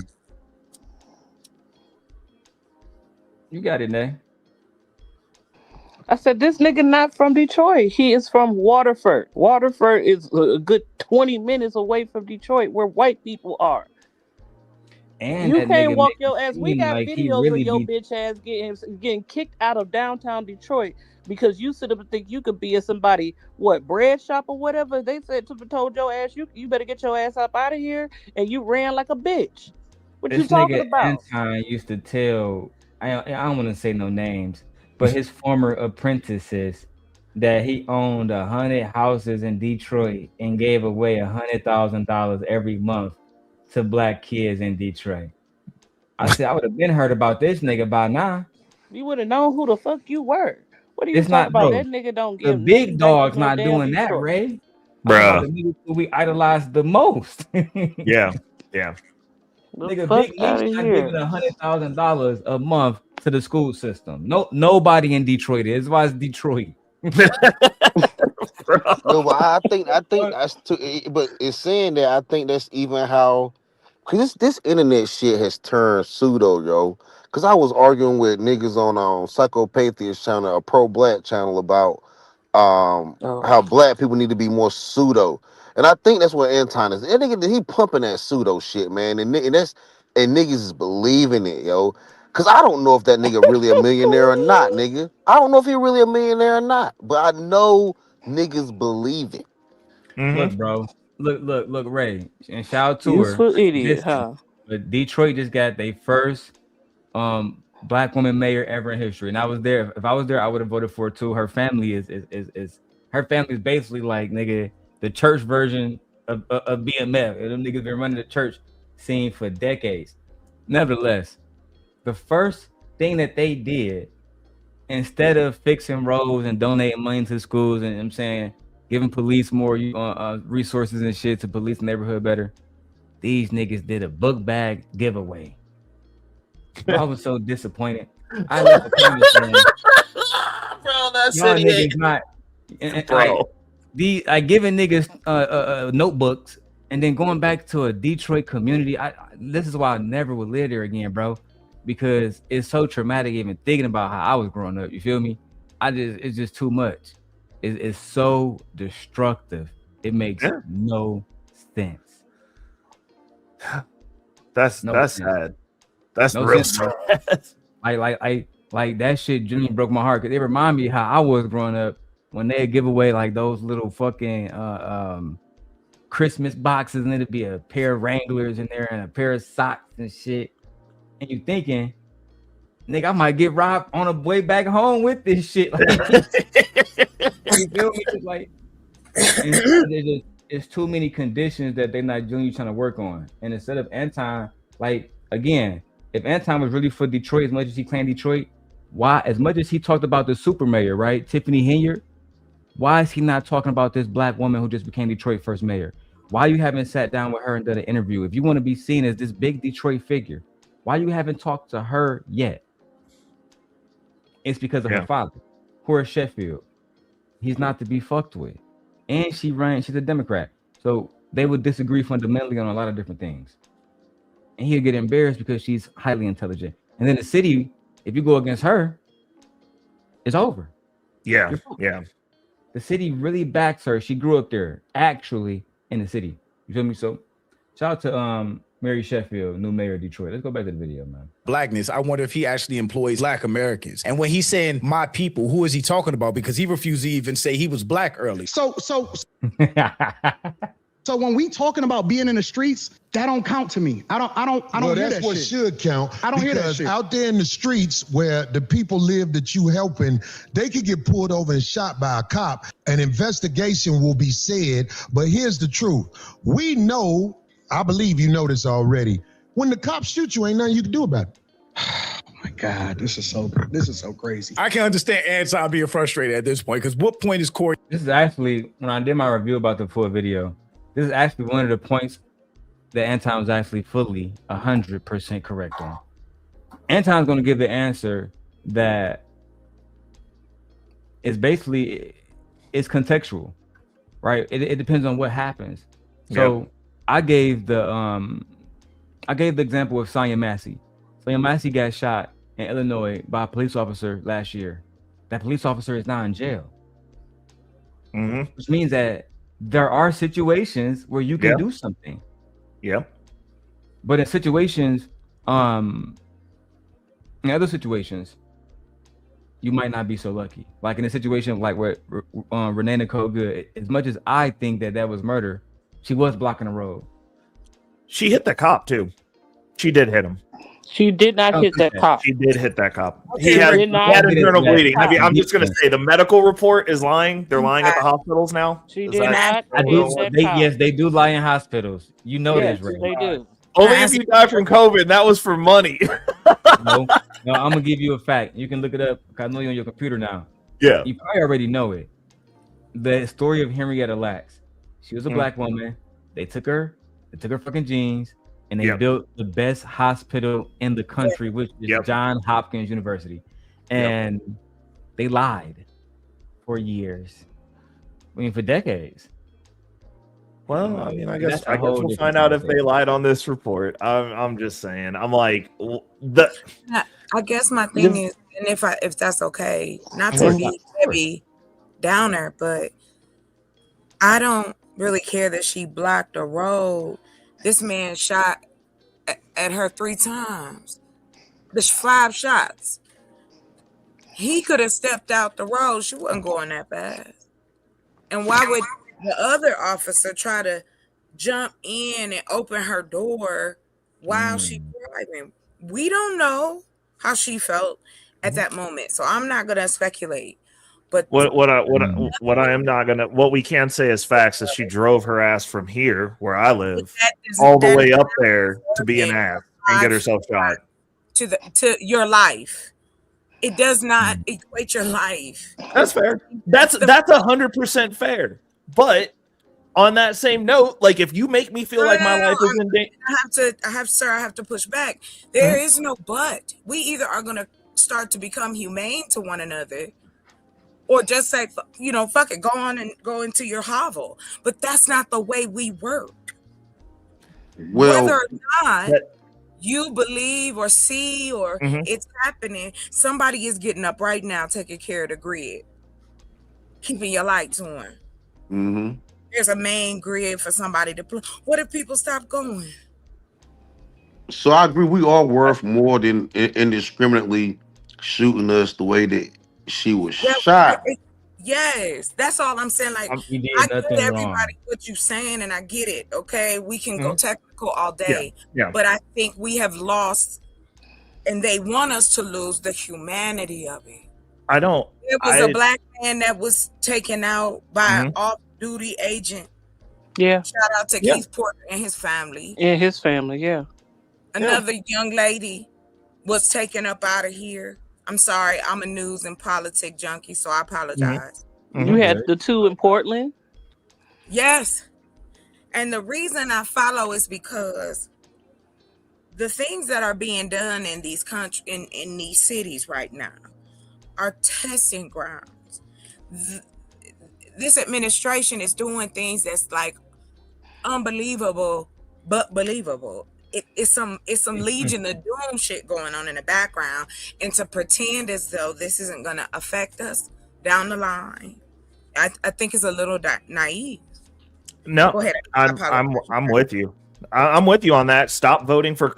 Look, Google everyone who is in your city and find out if they're taking AIPAC money. If you don't like what's going on right now, stop voting for those people, regardless of which party it is. I don't think is so. Then that going that AIPAC route will be you going to religious. We're gonna blame the small hat route, but it's even bigger than that. It's not blame. It's their Trump took their money. Harris took their money. These cities that are failing, I'm willing to bet if you go through your city, if it's failing or if things aren't going the way that you want, or your communities are still crap, or you're getting flooded with immigrants, go see what those politicians, who's funding them. There'll be a common denominator. But there's some Catholics in the middle of that. AME Zion. There's some AME. It's way bigger.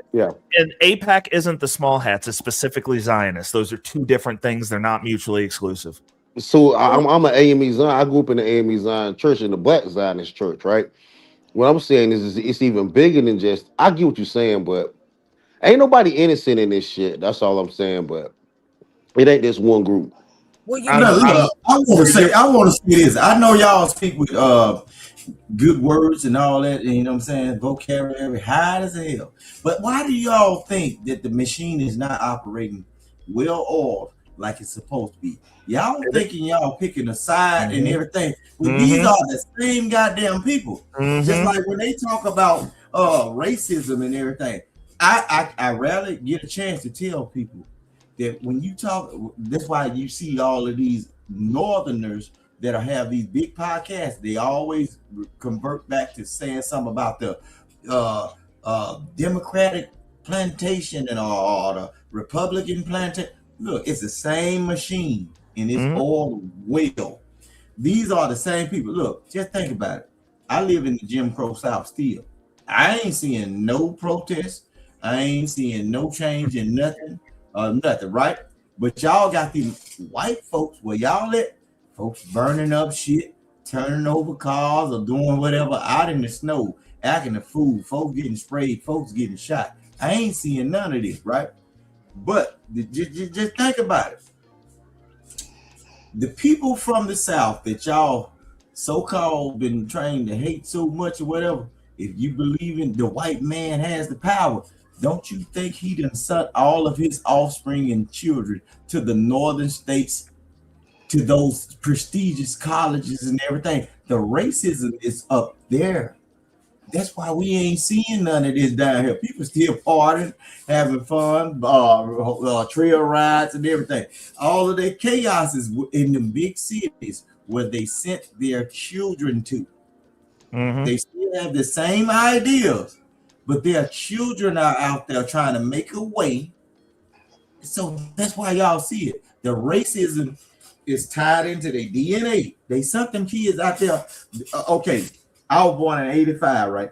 And there was people born in the 60s and 70s and everything. Those people that had children at least the same age or older, they are in your community. They're the smartest of the smartest. They're the high achievers. Went to the facilities of higher learning.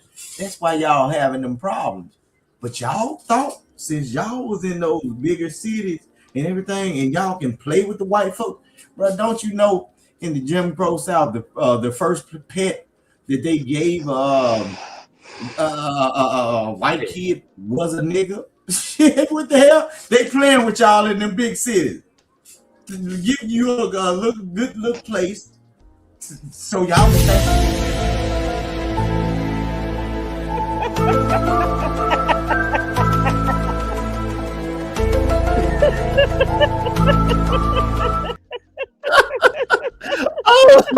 that shit was wild, dog.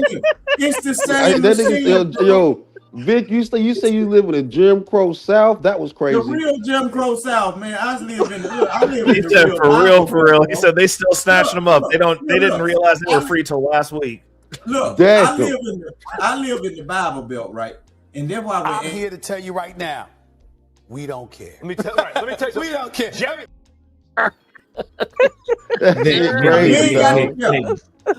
Big, before you bust down how the Jim Crow still exists in Mississippi, I just want to get to how Anton almost got knocked the fuck out. David in the north, Jeff Davis.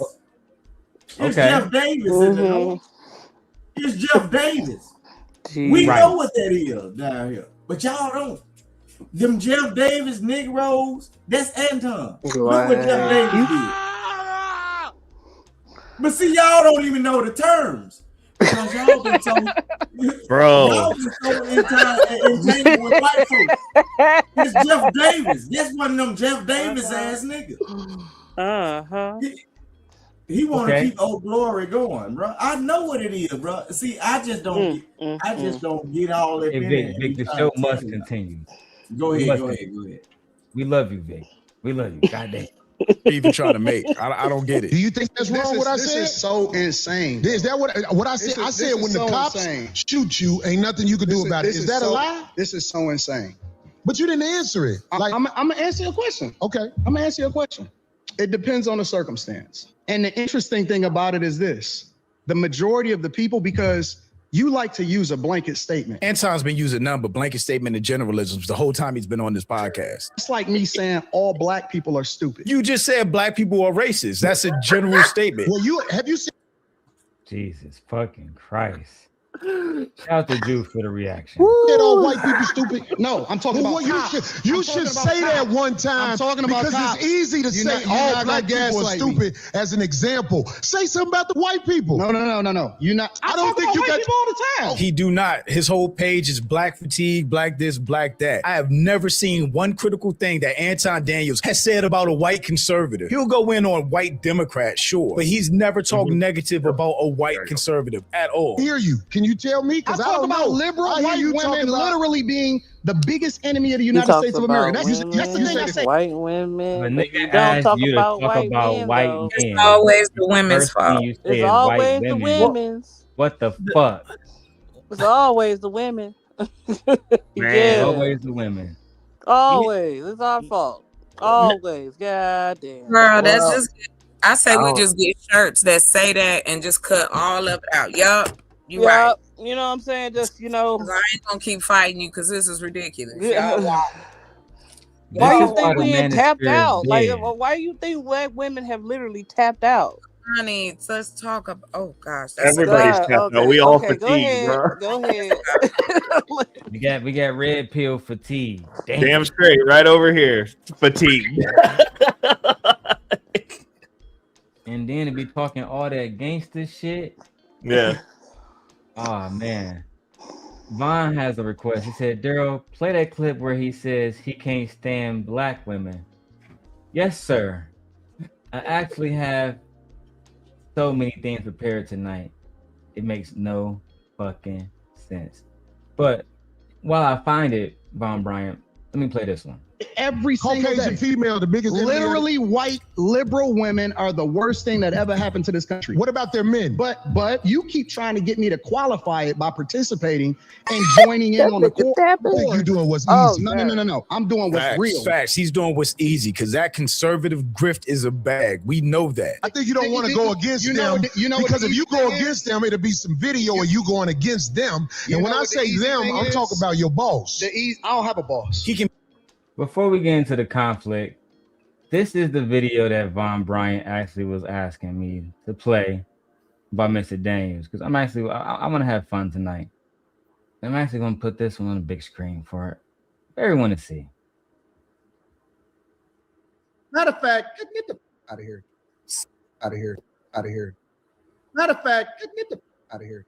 Sick of these hoes, man. I hate you hoes. I hate these masculine hoes that come up on here and think that they can say me. What are you talking about? I hate you hoes. I hate. This is like being married to Anton Daniels.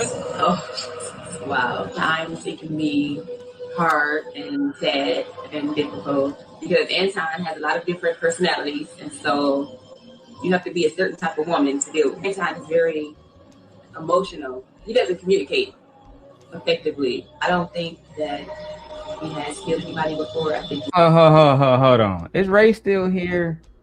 Yeah, I'm here.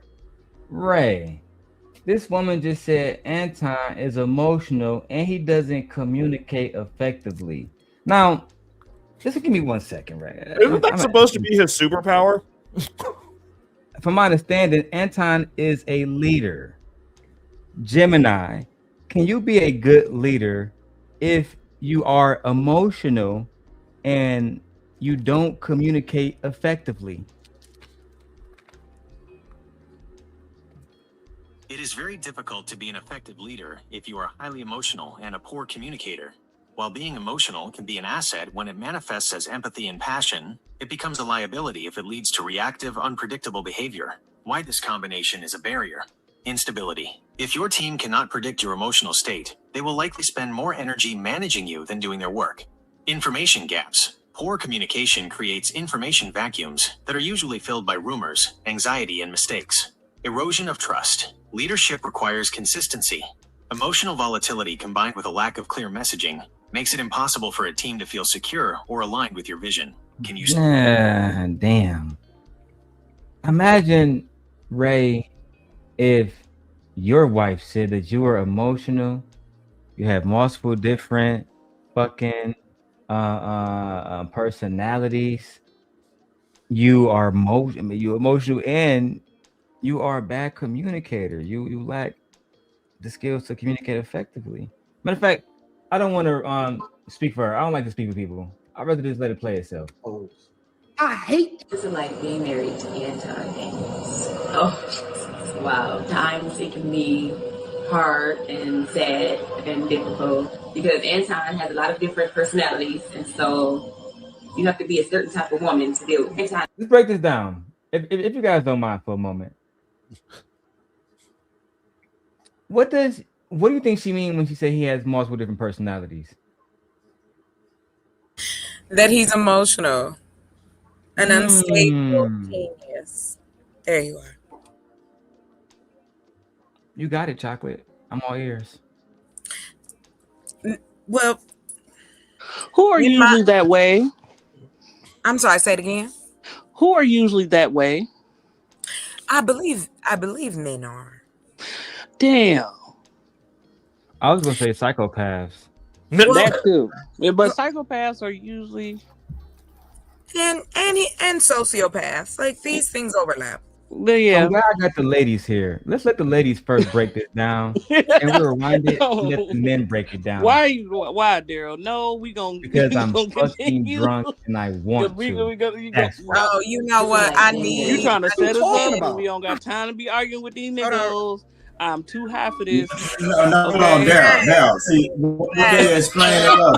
You ain't got to get into it. All Hold women on. are psychic. Everybody, no, bro. This is happening.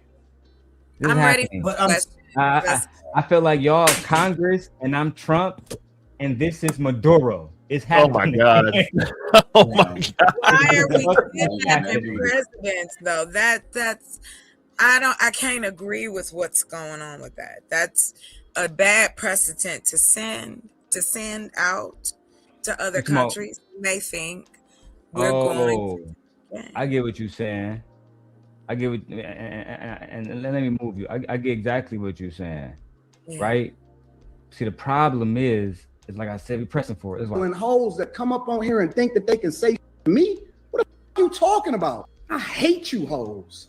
I hate these. This is like being married to Anton Daniels. Oh, wow. Times it can be hard and sad and difficult because Anton has a lot of different personalities, and so you have to be a certain type of woman to deal with. Anton is very emotional. He doesn't communicate effectively. Oh I yeah, don't you gotta think be that real certain type. he has killed anybody before. I think he's capable.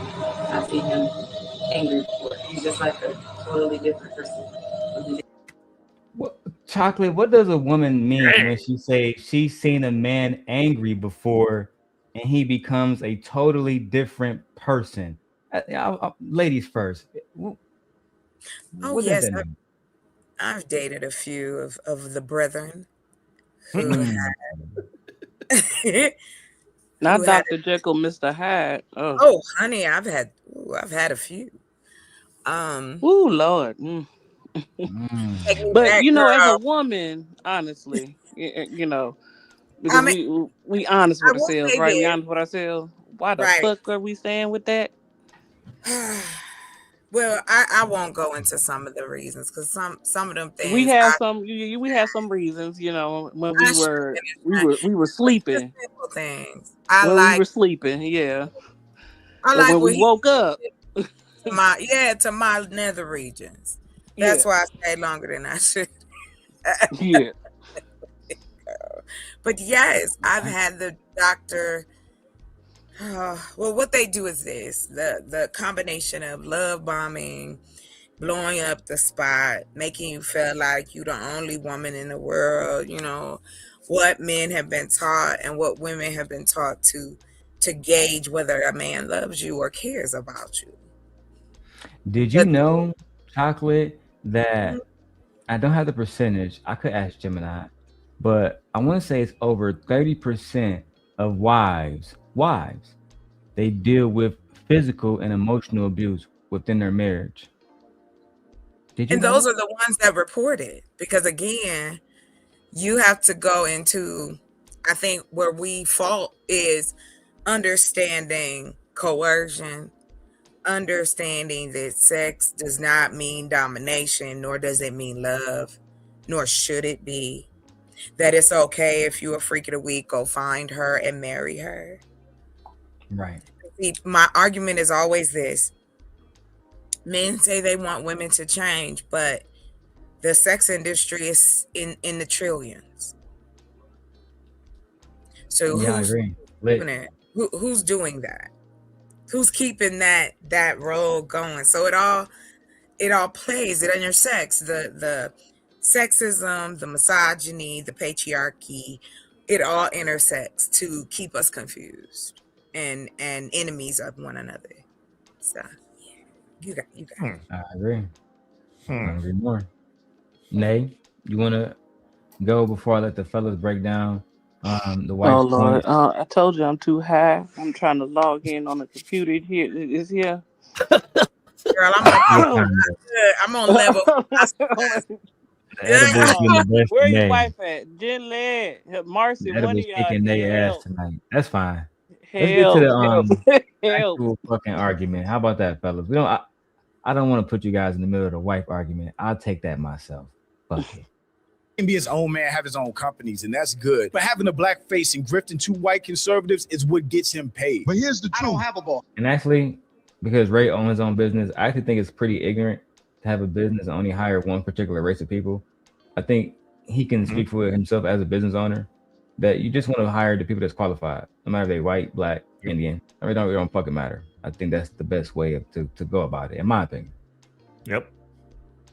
It's a reason you go after black males or black people quicker than you will go after white males. What are white males responsible for in this country as the downfall I'm an of equal it? accountability smoke giver. He will side with immigrants, he will side with white conservatives, and he will shit on the black community all day and night, but praise everybody else. I talk about everybody. I'm just saying, I ain't heard you talk about white men since you've been up listening. here. You ain't been listening. Facts.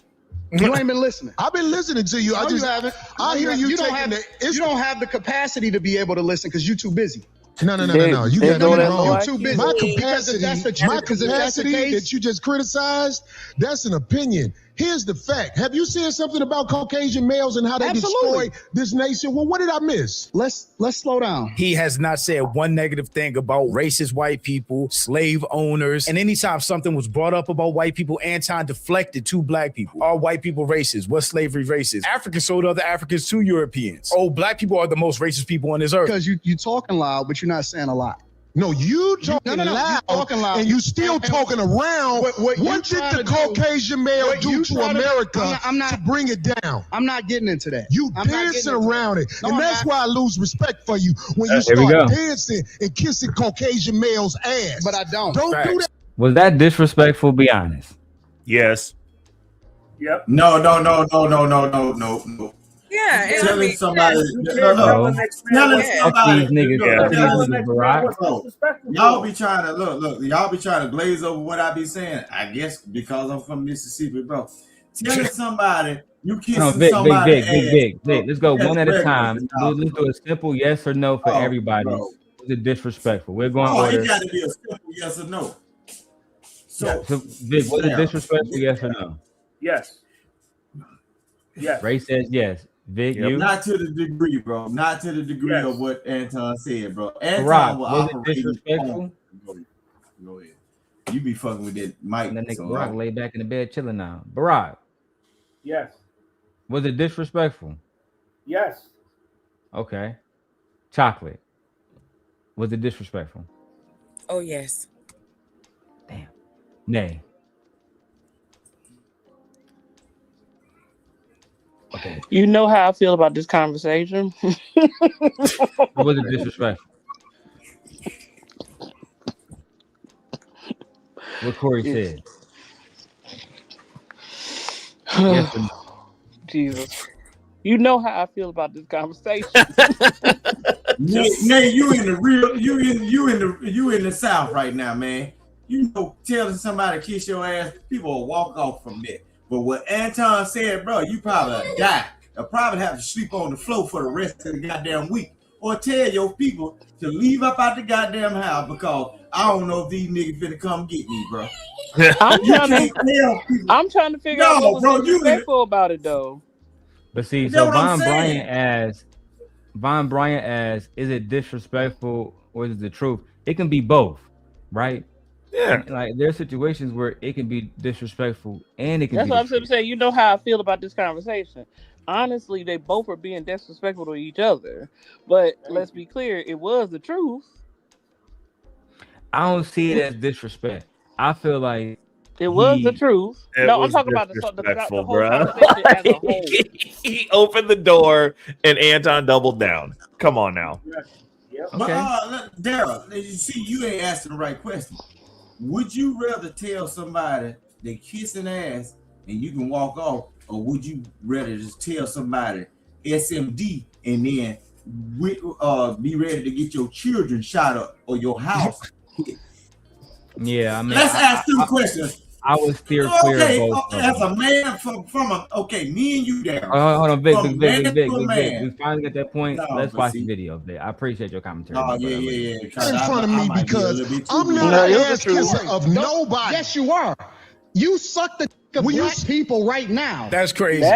Corey said you are an ass kisser. You're kissing white people's ass, which is 100% accurate because that's what Anton does. And instead of Anton being able to respond with a counterpoint, it goes straight to insults. That's the type of shit you catch the beach for. You doing the easy shit. What you do, let me tell you what you do. Nah, See, ain't homie, nobody let me tell you something, homie. Ain't nobody gonna tell you. I don't ain't suck.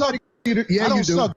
Do. So fix You doing that. it right now. I don't suck. You doing it right now. Homie, believe me when I tell you. I don't Believe me do when I that. tell you. I don't do that. Listen. So don't come at me with no sucky shit. I'm gonna give you the same Let's energy switch. you give me. Let's Let's switch switch. seats. Let's switch Switch seats. seats. I'm with it. Homie, I don't do Walk right in front of each I don't do no.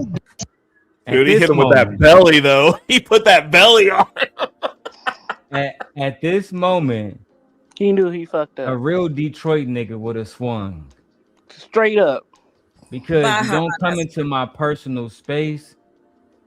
And where I'm from, that's a real violation, bro. I think that's anywhere. I feel like if I went to Atlanta, me and nigga got into a little verbal altercation, and a girl was sitting between us. I said, hold on, bitch, move out the way. Let me get close to this nigga. Boy, I'm swinging on you. I would have got up. And that was a Bitch, sign we that thumping. Anton was never built like that. Then, when he said, say it again, I would just popped him in his shit, bro. Fuck it. Because I know if I say it, now you're going to pop me in my shit. Nah, nigga, I got to get that first hit. Carol, you can go to Atlanta right now and somebody say a certain thing to you, and you can tell them to kiss your tail, and they'll probably give you some crazy shit. Like, how you want me to kiss it, nigga? Go on about your business. But if you say SMD, bro, a nigga gonna pull something out of his goddamn furry bag, nigga, and probably hit you Why across you got your a head. furry bro. bag? That's You Atlanta, guys like my baby. mic, do it. Oh, she's talking about the mic. Anton with the mic clutch there. He was getting ready to grab. He got a weapon already. Like he holding on to a dick.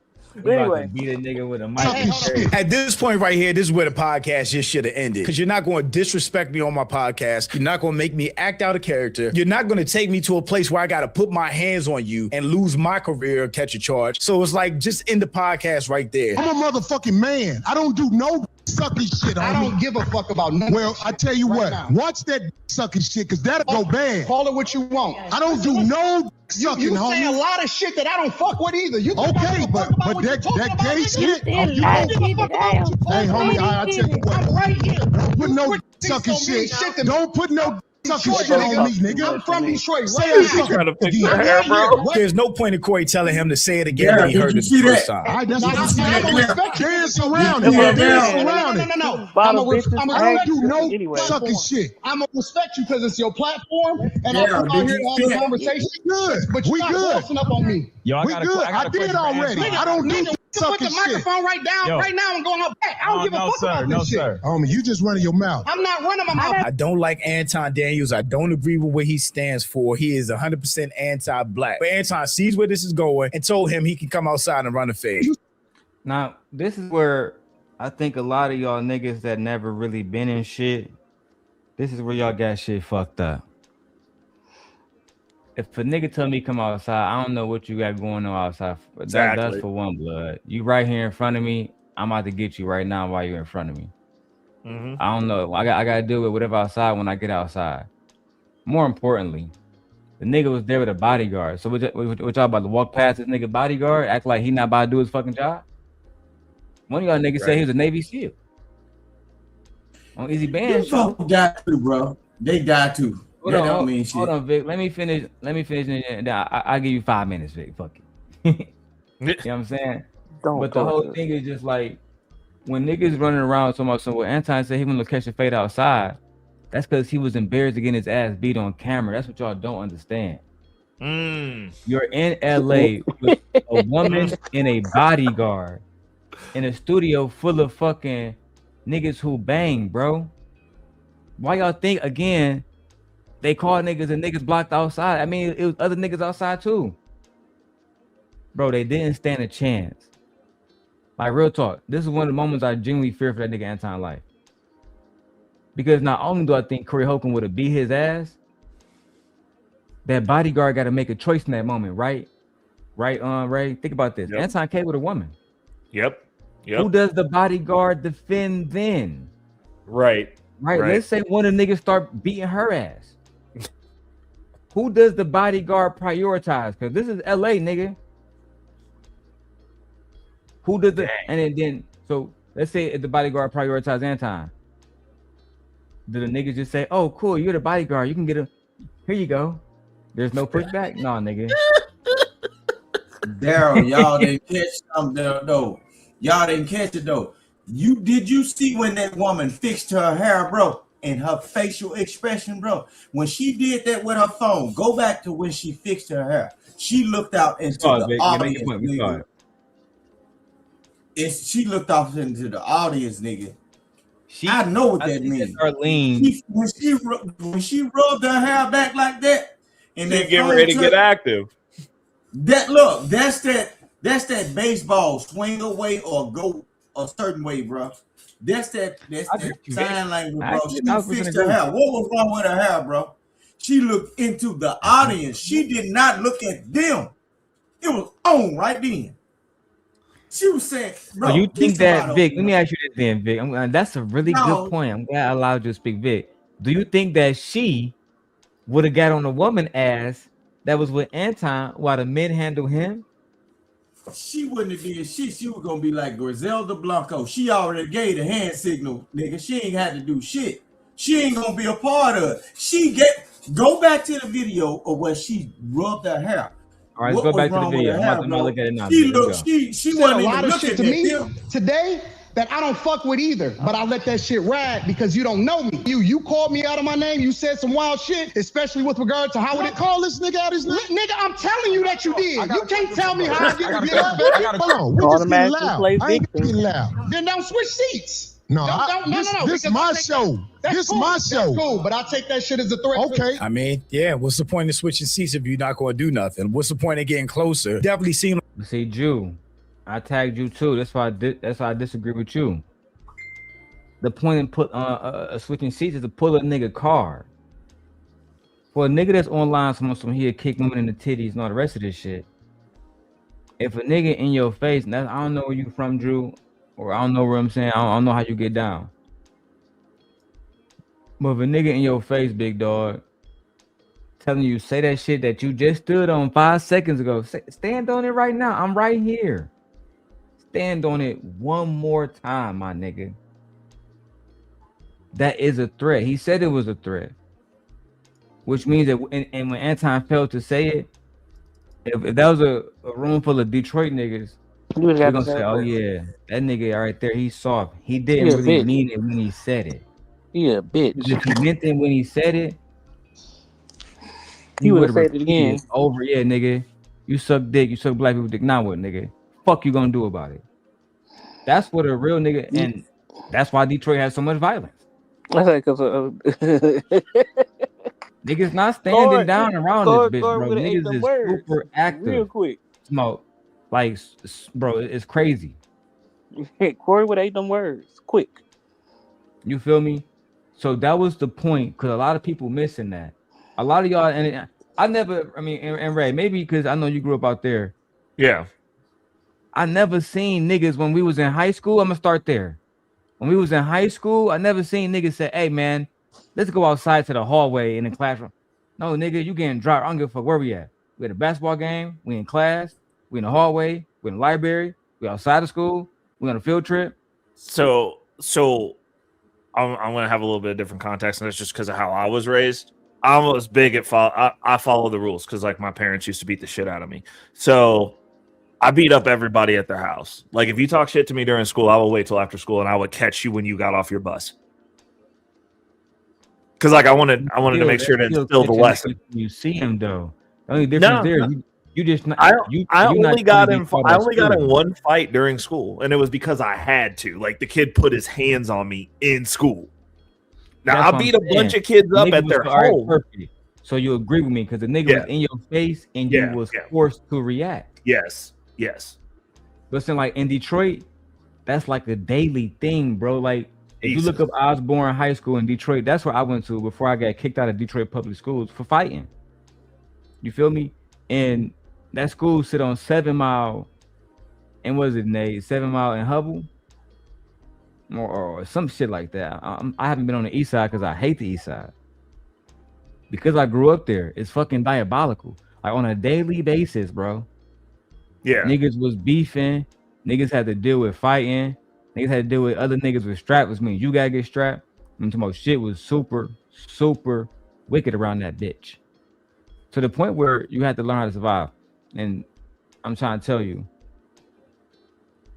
a lot of niggas would have laid him out where he stood, bro. And he lucky the camera was fucking rolling. Because to me, that was his biggest form of safety. You feel me? I've seen this shit happen to too many Detroit dudes that think that they can move any type of way because they not really from here. For example, I'm gonna send you the video, right? There's a rapper named HBK. He's from a big group in Detroit called Doughboys Cash Out. They got signed to Jeezy, et cetera, et cetera. After he got signed, because he's from the West Side, shout out to him, no diss. Yeah. But he put up with two of his homies in a Bentley saying, fuck Team East Side, fuck the East Side, downtown Detroit. Oh no. They came down there, Ray. I'm gonna see the videos, you can see it for yourself. They came down there maybe 60 deep. Bro, they put all three of them niggas in a coma. The video still exists to this day. They put all three of them niggas in the coma, bro. Stole bro chain, put it on Instagram, rocking it and shit. Like, it's very, very, very, like, it's dangerous to the point where niggas that's from here know how to move. And that's why I said the number one thing when you moving is respect. When you see people, treat them with respect. That's just or just don't pump no gas to that bitch. Don't do nothing, because there's a lot of people that's hurting, a lot of people that's struggling, and they see niggas too happy, too lackadaisical. Yep. Take advantage of that shit. You feel me? It don't even be personal. They just take advantage of the moment. Yep. Nigga like Anton roll around with a $50,000 Rolex and new Lincoln, that can feed a nigga family for a whole year. Yep. Niggas got to be careful and be respectful around that bitch. Let's keep going. Like he was raising the temperature by switching seats and getting in Anton's face. So why do all that if somebody tells you to step outside if you're not going to do it? It is a threat if you calling me sucking. I don't suck, my nigga. Man, fuck what you talking about. I don't suck. If you want to get back to the conversation, because you ain't gonna do shit. Because you're not gonna do Come shit. at me with that sucking shit. You're not gonna come at me with. See, I suck again. Now, when a nigga put the mic down, in my opinion, he just. My bad, Ray. What you say? That's not a threat. I disagree. So let me say this: when a nigga put the mic down in front of me, I interpret that as he freeing up both of his hands for combat. Because if he was a whole ass nigga, he could have bopped you with that bitch and use it as a weapon. But he want to use them hands on you because this nigga's from Chicago. This nigga was born in the 70s and 60s and shit. Grew up during the Larry Hoover era. These niggas out here not taking these niggas out here in Chicago worse than Detroit. They get violent, Ray, and they will make no money that day. Absolutely no dollars. They will make no money. I'm talking about I respect all those niggas cities. in Detroit, we hustlers. If it's some violence, it's probably behind some money or some shit. But out here in Chicago, these niggas will get violent. Ray, on my mama, you can ask my wife. Last time we went downtown, a group of little niggas, and they see me with my baby pushing the stroller. They come up and ask me, "Hey, cuz, where you from?" On my soul, bro. You like my house, nigga. What are you doing? Bro, we downtown Chicago. I'm just enjoying the motherfucking downtown. These niggas come up and ask, "Hey, bro, where you from?" He said, "I'm from Detroit, my nigga. Where you from?" Oh, he said, "You good?" And he kept walking. Bruh. Bro, they pressing shit. I had my baby with me, nigga. Would that dude walk up on somebody as big as Shaq and have that same energy? Probably. I doubt it. These little niggas was strapped 10 deep. What are you talking about? Who they gonna do that to? Barack, bro, Shaq can't take 10 normal sized people though. Individually, I don't know what the little nigga do. No. But these little niggas in Chicago not walking around individually. I can't even put that in time. That same dude that said that, if Shaq walked down his block, he wouldn't say that. Somebody big like This that. is the thing though, Barack. This is what you gotta know. Shaq wouldn't walk down the I street didn't by say himself. Shaq. He I already said know it's somebody big like popping. Shaq. Somebody- Shaq size. That's not gonna happen. But I'm telling you. but Barack, somebody That's not that gonna happen. size is just getting popped then. Like Going like off you act subject. like just because you're big, you No, bulletproof, bro. Now you're Like going off that subject. is not You're how going off that works. subject now. You're going off subject. They picking. Let me explain something to you. People know who to do that to. Is my point. But Barack, if Even you Corey rolling 10 Holcomb. deep and you packing with 10 people, it don't matter how big you are if you by yourself. It really don't. So look, so let me say this. Rest in peace. FBG Duck was 6'5", 260 pounds, and they still killed this nigga. Who? I don't even know who that is. Exactly. Because Exactly. let me bro. explain something to you. There was a 12-year-old kid in the neighborhood, not that far from where I grew up with, that was 12 years old, and he knocked a grown man out. You know who that 12-year-old kid was? Mike Tyson. I don't see that coming out of Chicago. I don't see that coming out of those areas. No disrespect to none of those areas, but I haven't heard that over there. I heard. Yeah, nobody fights anymore. That's No, why. no. You're missing the point. You're Oh, missing he the talking point. about honorable fights. You got it. Yeah, but that don't happen. I haven't No. heard of nobody coming out of the Chicago, Detroit doing that. They came out of my hood, Brownsville. The YNs in your hood now, they're not doing that. I was just up there. They ain't I'm saying punching in people general. now. They punching holes, bro. But you talking like that's happening in your hood, and those hoods are not happening there either. It's not happening nowhere. They pulling They're out happening- guns now. Exactly, Okay. exactly. That's what we're getting at. We're Let's- like, let's there's pull up the people ain't, facts here these for a people ain't moment. catching fair ones no more. Hold on, let's pull up the facts. I'm gonna use Gemini. Gemini, historically, which city has had more violence? Detroit or Brownsville, New York? That's why I'm just like, why it gotta be these Detroit has East had Coast significant more ass? violence. While Brownsville is often cited as the most dangerous neighborhood in New York City, its homicide and violent crime rates have consistently remained lower than the citywide averages for Detroit. Even during peak crime eras in the 1980s and 90s, Detroit's per capita violent crime rate frequently tripled oh, or God. quadrupled that of New York City's most high crime precincts. Would you Didn't like I a say ask Diddy? Did you guys hear that? Didn't I say ask Diddy, Daryl? Man, look. Do you even know that story? The bigger you Hold on, I my ain't wife never more heard of, time is I ain't red. never heard of no boxer coming out of no fighter coming out of Chicago. There ain't nobody boxing The no more, greatest bro. boxer of all hold time. on. What are you talking about? Mayweather is You know, from. hold on. Where you I don't think want to Mayweather entertain from? his ignorance because I want to go back to this shit about Anton, right? Yeah, go ahead. Sorry. Shout out to Barack. My wife says literally middle schoolers and elementaries just jumped a woman, a grown ass woman, and her 2 kids. I saw that. Yeah, this is true. Yeah, I saw that. All right, so hold on. My wife said let Gemini finish before you say anything. So let me go back to it.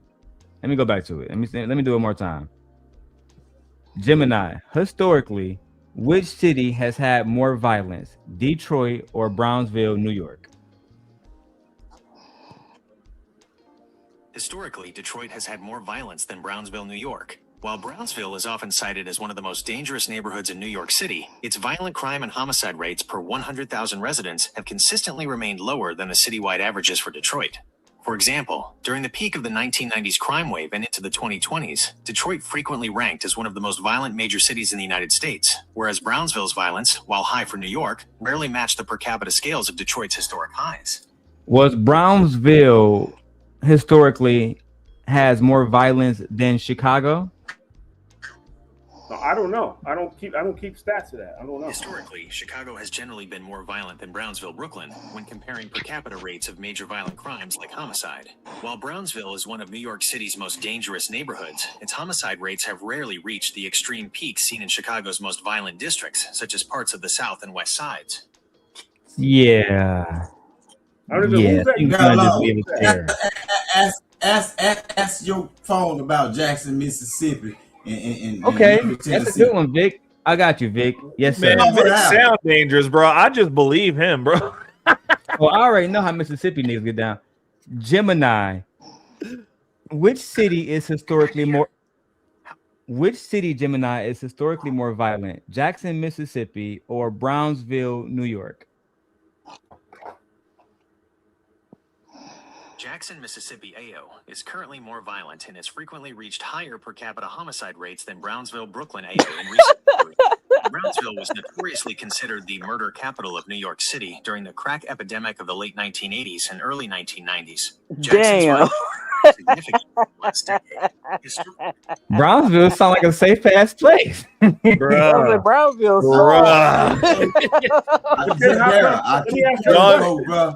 Hey, bro, you Brownsville soft, homie. need to go outside and lay some dudes down right now, bro. Didn't I say how many times I'm gonna say ass Diddy? How come no champion fighters come out of those areas?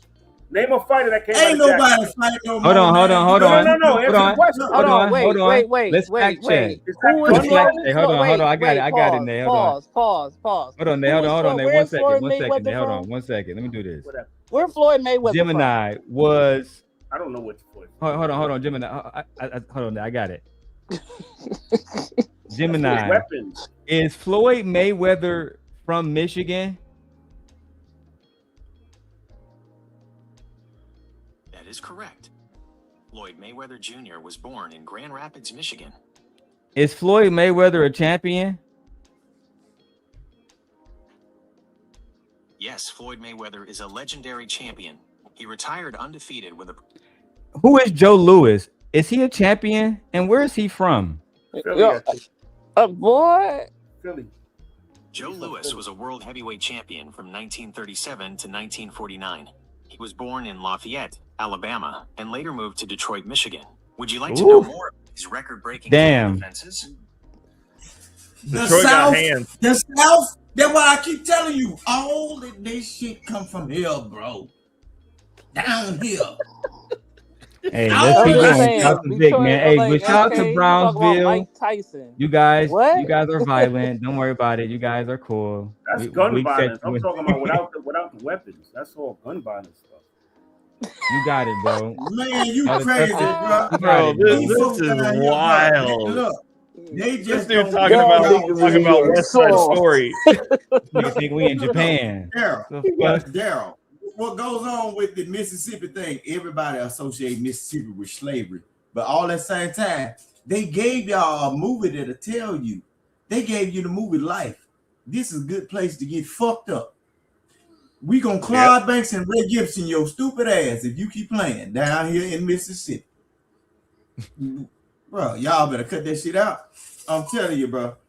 No, you all of that, like Obama. Use. Hold on, Vic. We're not going to Obama. Let's go back to the video. We going back right now. We going back right now. I'm with it. I bet you won't say that shit. We going back right now. Let me tell you something, homie. I ain't got to go out back right now because we got to go out back to lead this motherfucker. But I'm saying that sucker shit, watch that. That's all I'm saying. I'm not listening to none of that shit, bro. Here, nigga. I'm not listening to none of that shit. It shouldn't have escalated that quickly, but Anton definitely did cross the line. But if you're going to get in somebody's face and talk tough, you either pump faking or selling wolf tickets if you're not going to go outside when they say, let's go outside. You not that tough. Is that it? They got up out of there? They had to take an intermission to try to restore order. But you can tell by their faces, they're over this at this point. They don't like each other. They don't want to be there. They most likely want to put hands on each other. Tom was able to pull it back. To his credit, as a man, he did apologize. I am telling you that I disrespected you if that's the way you felt. Is that not what you said? You said that out of your mouth. And so I apologize when you said that you felt disrespected. No. The reason you said you disrespected me in my face because you don't accept the apology because you still talking about everybody else except yourself and white men. I'm telling you what I said. You felt offended by it, so I apologize. All I'm doing is rehashing a conversation that happened. Why are you so easily offended? You still talking about Let me play It sounds like victim. I'm arguing with because I'm easily offended.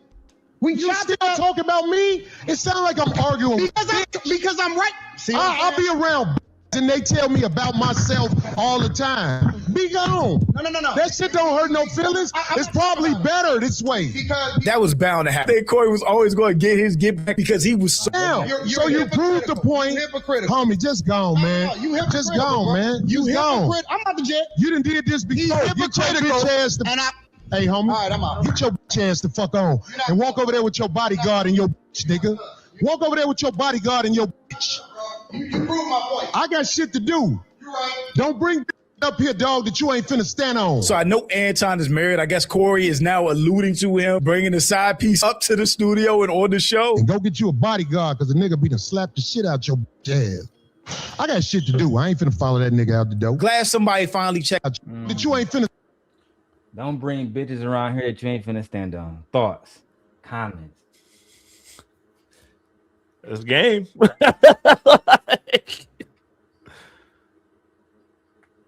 Hey, shout out to Victor. He said, Vic, do you know this person King picks in the chat? Happy says, nah, I associated with he of the night. Yeah.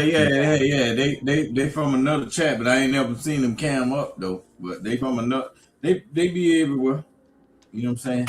So you never know. I think Anton got embarrassed in this moment, bro, because ultimately Corey pulled his card. You didn't. He asked you to say the shit that you said. You didn't. You feel me? And now you really look like a hoe, in my opinion. That's kind of how I look at this shit now, bro. I don't look at it no other way. That nigga look like a hoe to me.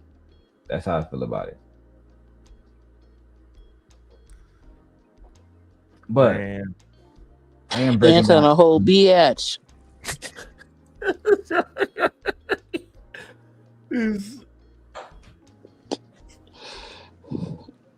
Nah, I ain't gonna lie. Punk ass nigga. You know what I'm saying? This whole situation on Wayno's channel. But I'm about to watch it now, bro. I want to see everybody different reaction. All right, you about to go?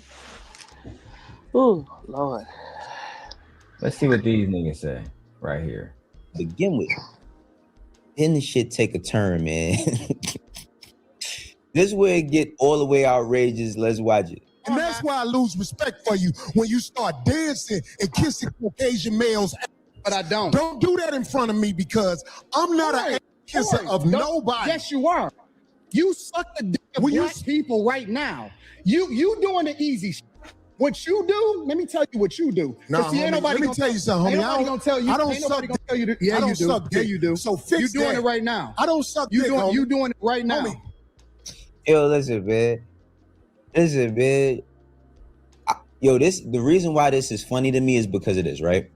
You got two black men who come together to have some sort of conversation about political views and all of that. And I feel like a lot of times when these conversations is had is because either one or the other is trying to pivot into new spaces, media-wise, right? Like you trying to enter in some new realm or some new space so that you can do different things or show diversity in your conversation.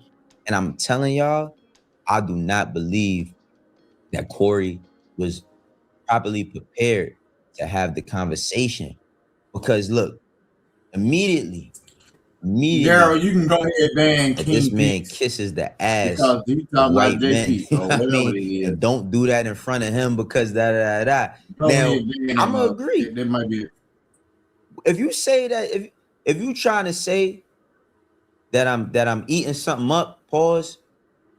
Yeah, it might go there, but at the same time, everybody got their triggers based on who they are, right? Everybody got their triggers based on who they are. And when he said what he said, it wasn't a problem. He had no problem disrespecting the man. They both disrespect each other. So it's not, I'm not sitting here like, yo, no, fuck Corey Holcomb. I don't feel like that. I like Corey. I think that he's funny.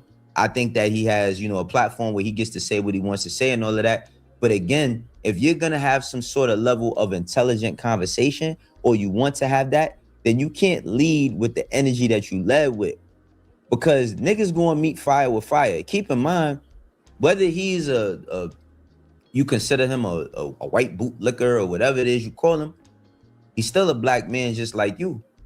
And he's from Detroit. That doesn't mean that you a gangster, you tougher because you from Detroit, but it's just certain ways that shit is going to go based on you dealing with a person from a certain place, especially That nigga not from Detroit. But what That's he's what you saying, don't what I know. tried to reiterate too, is like, if niggas not on respectful shit, then you really shouldn't even be interacting with other niggas on that level, having these conversations, because it can go crazy at any given time. At any given time, dog. Oh, like the only controversy that I had with Corey is when you said backdoorian and stuff like that. Like that's still some gay shit too. Regardless if he says, it's my D, still don't be saying black backdoorian. That's No, he gay. doesn't be saying that shit. That shit goofy as hell. That shit was kind of goofy. I was like, and I can see the sentiment, but like I said, with this conversation, it was like two bottom bitches arguing about who want to be the best bottom bitch. Because I'm like, Corey was giving some points, but he didn't have a good enough pushback for me. I agree. But we about to get out of here, man. I got work in the morning. I was gonna do a 12-hour stream, but that's I had planned it at 11 a.m. But I took my wife to the hospital instead. She had a doctor's appointment. Got to do it today. But I'm gonna let y'all get your final thoughts in before we get out of here. Fellas, go ahead. All right, we out of here then.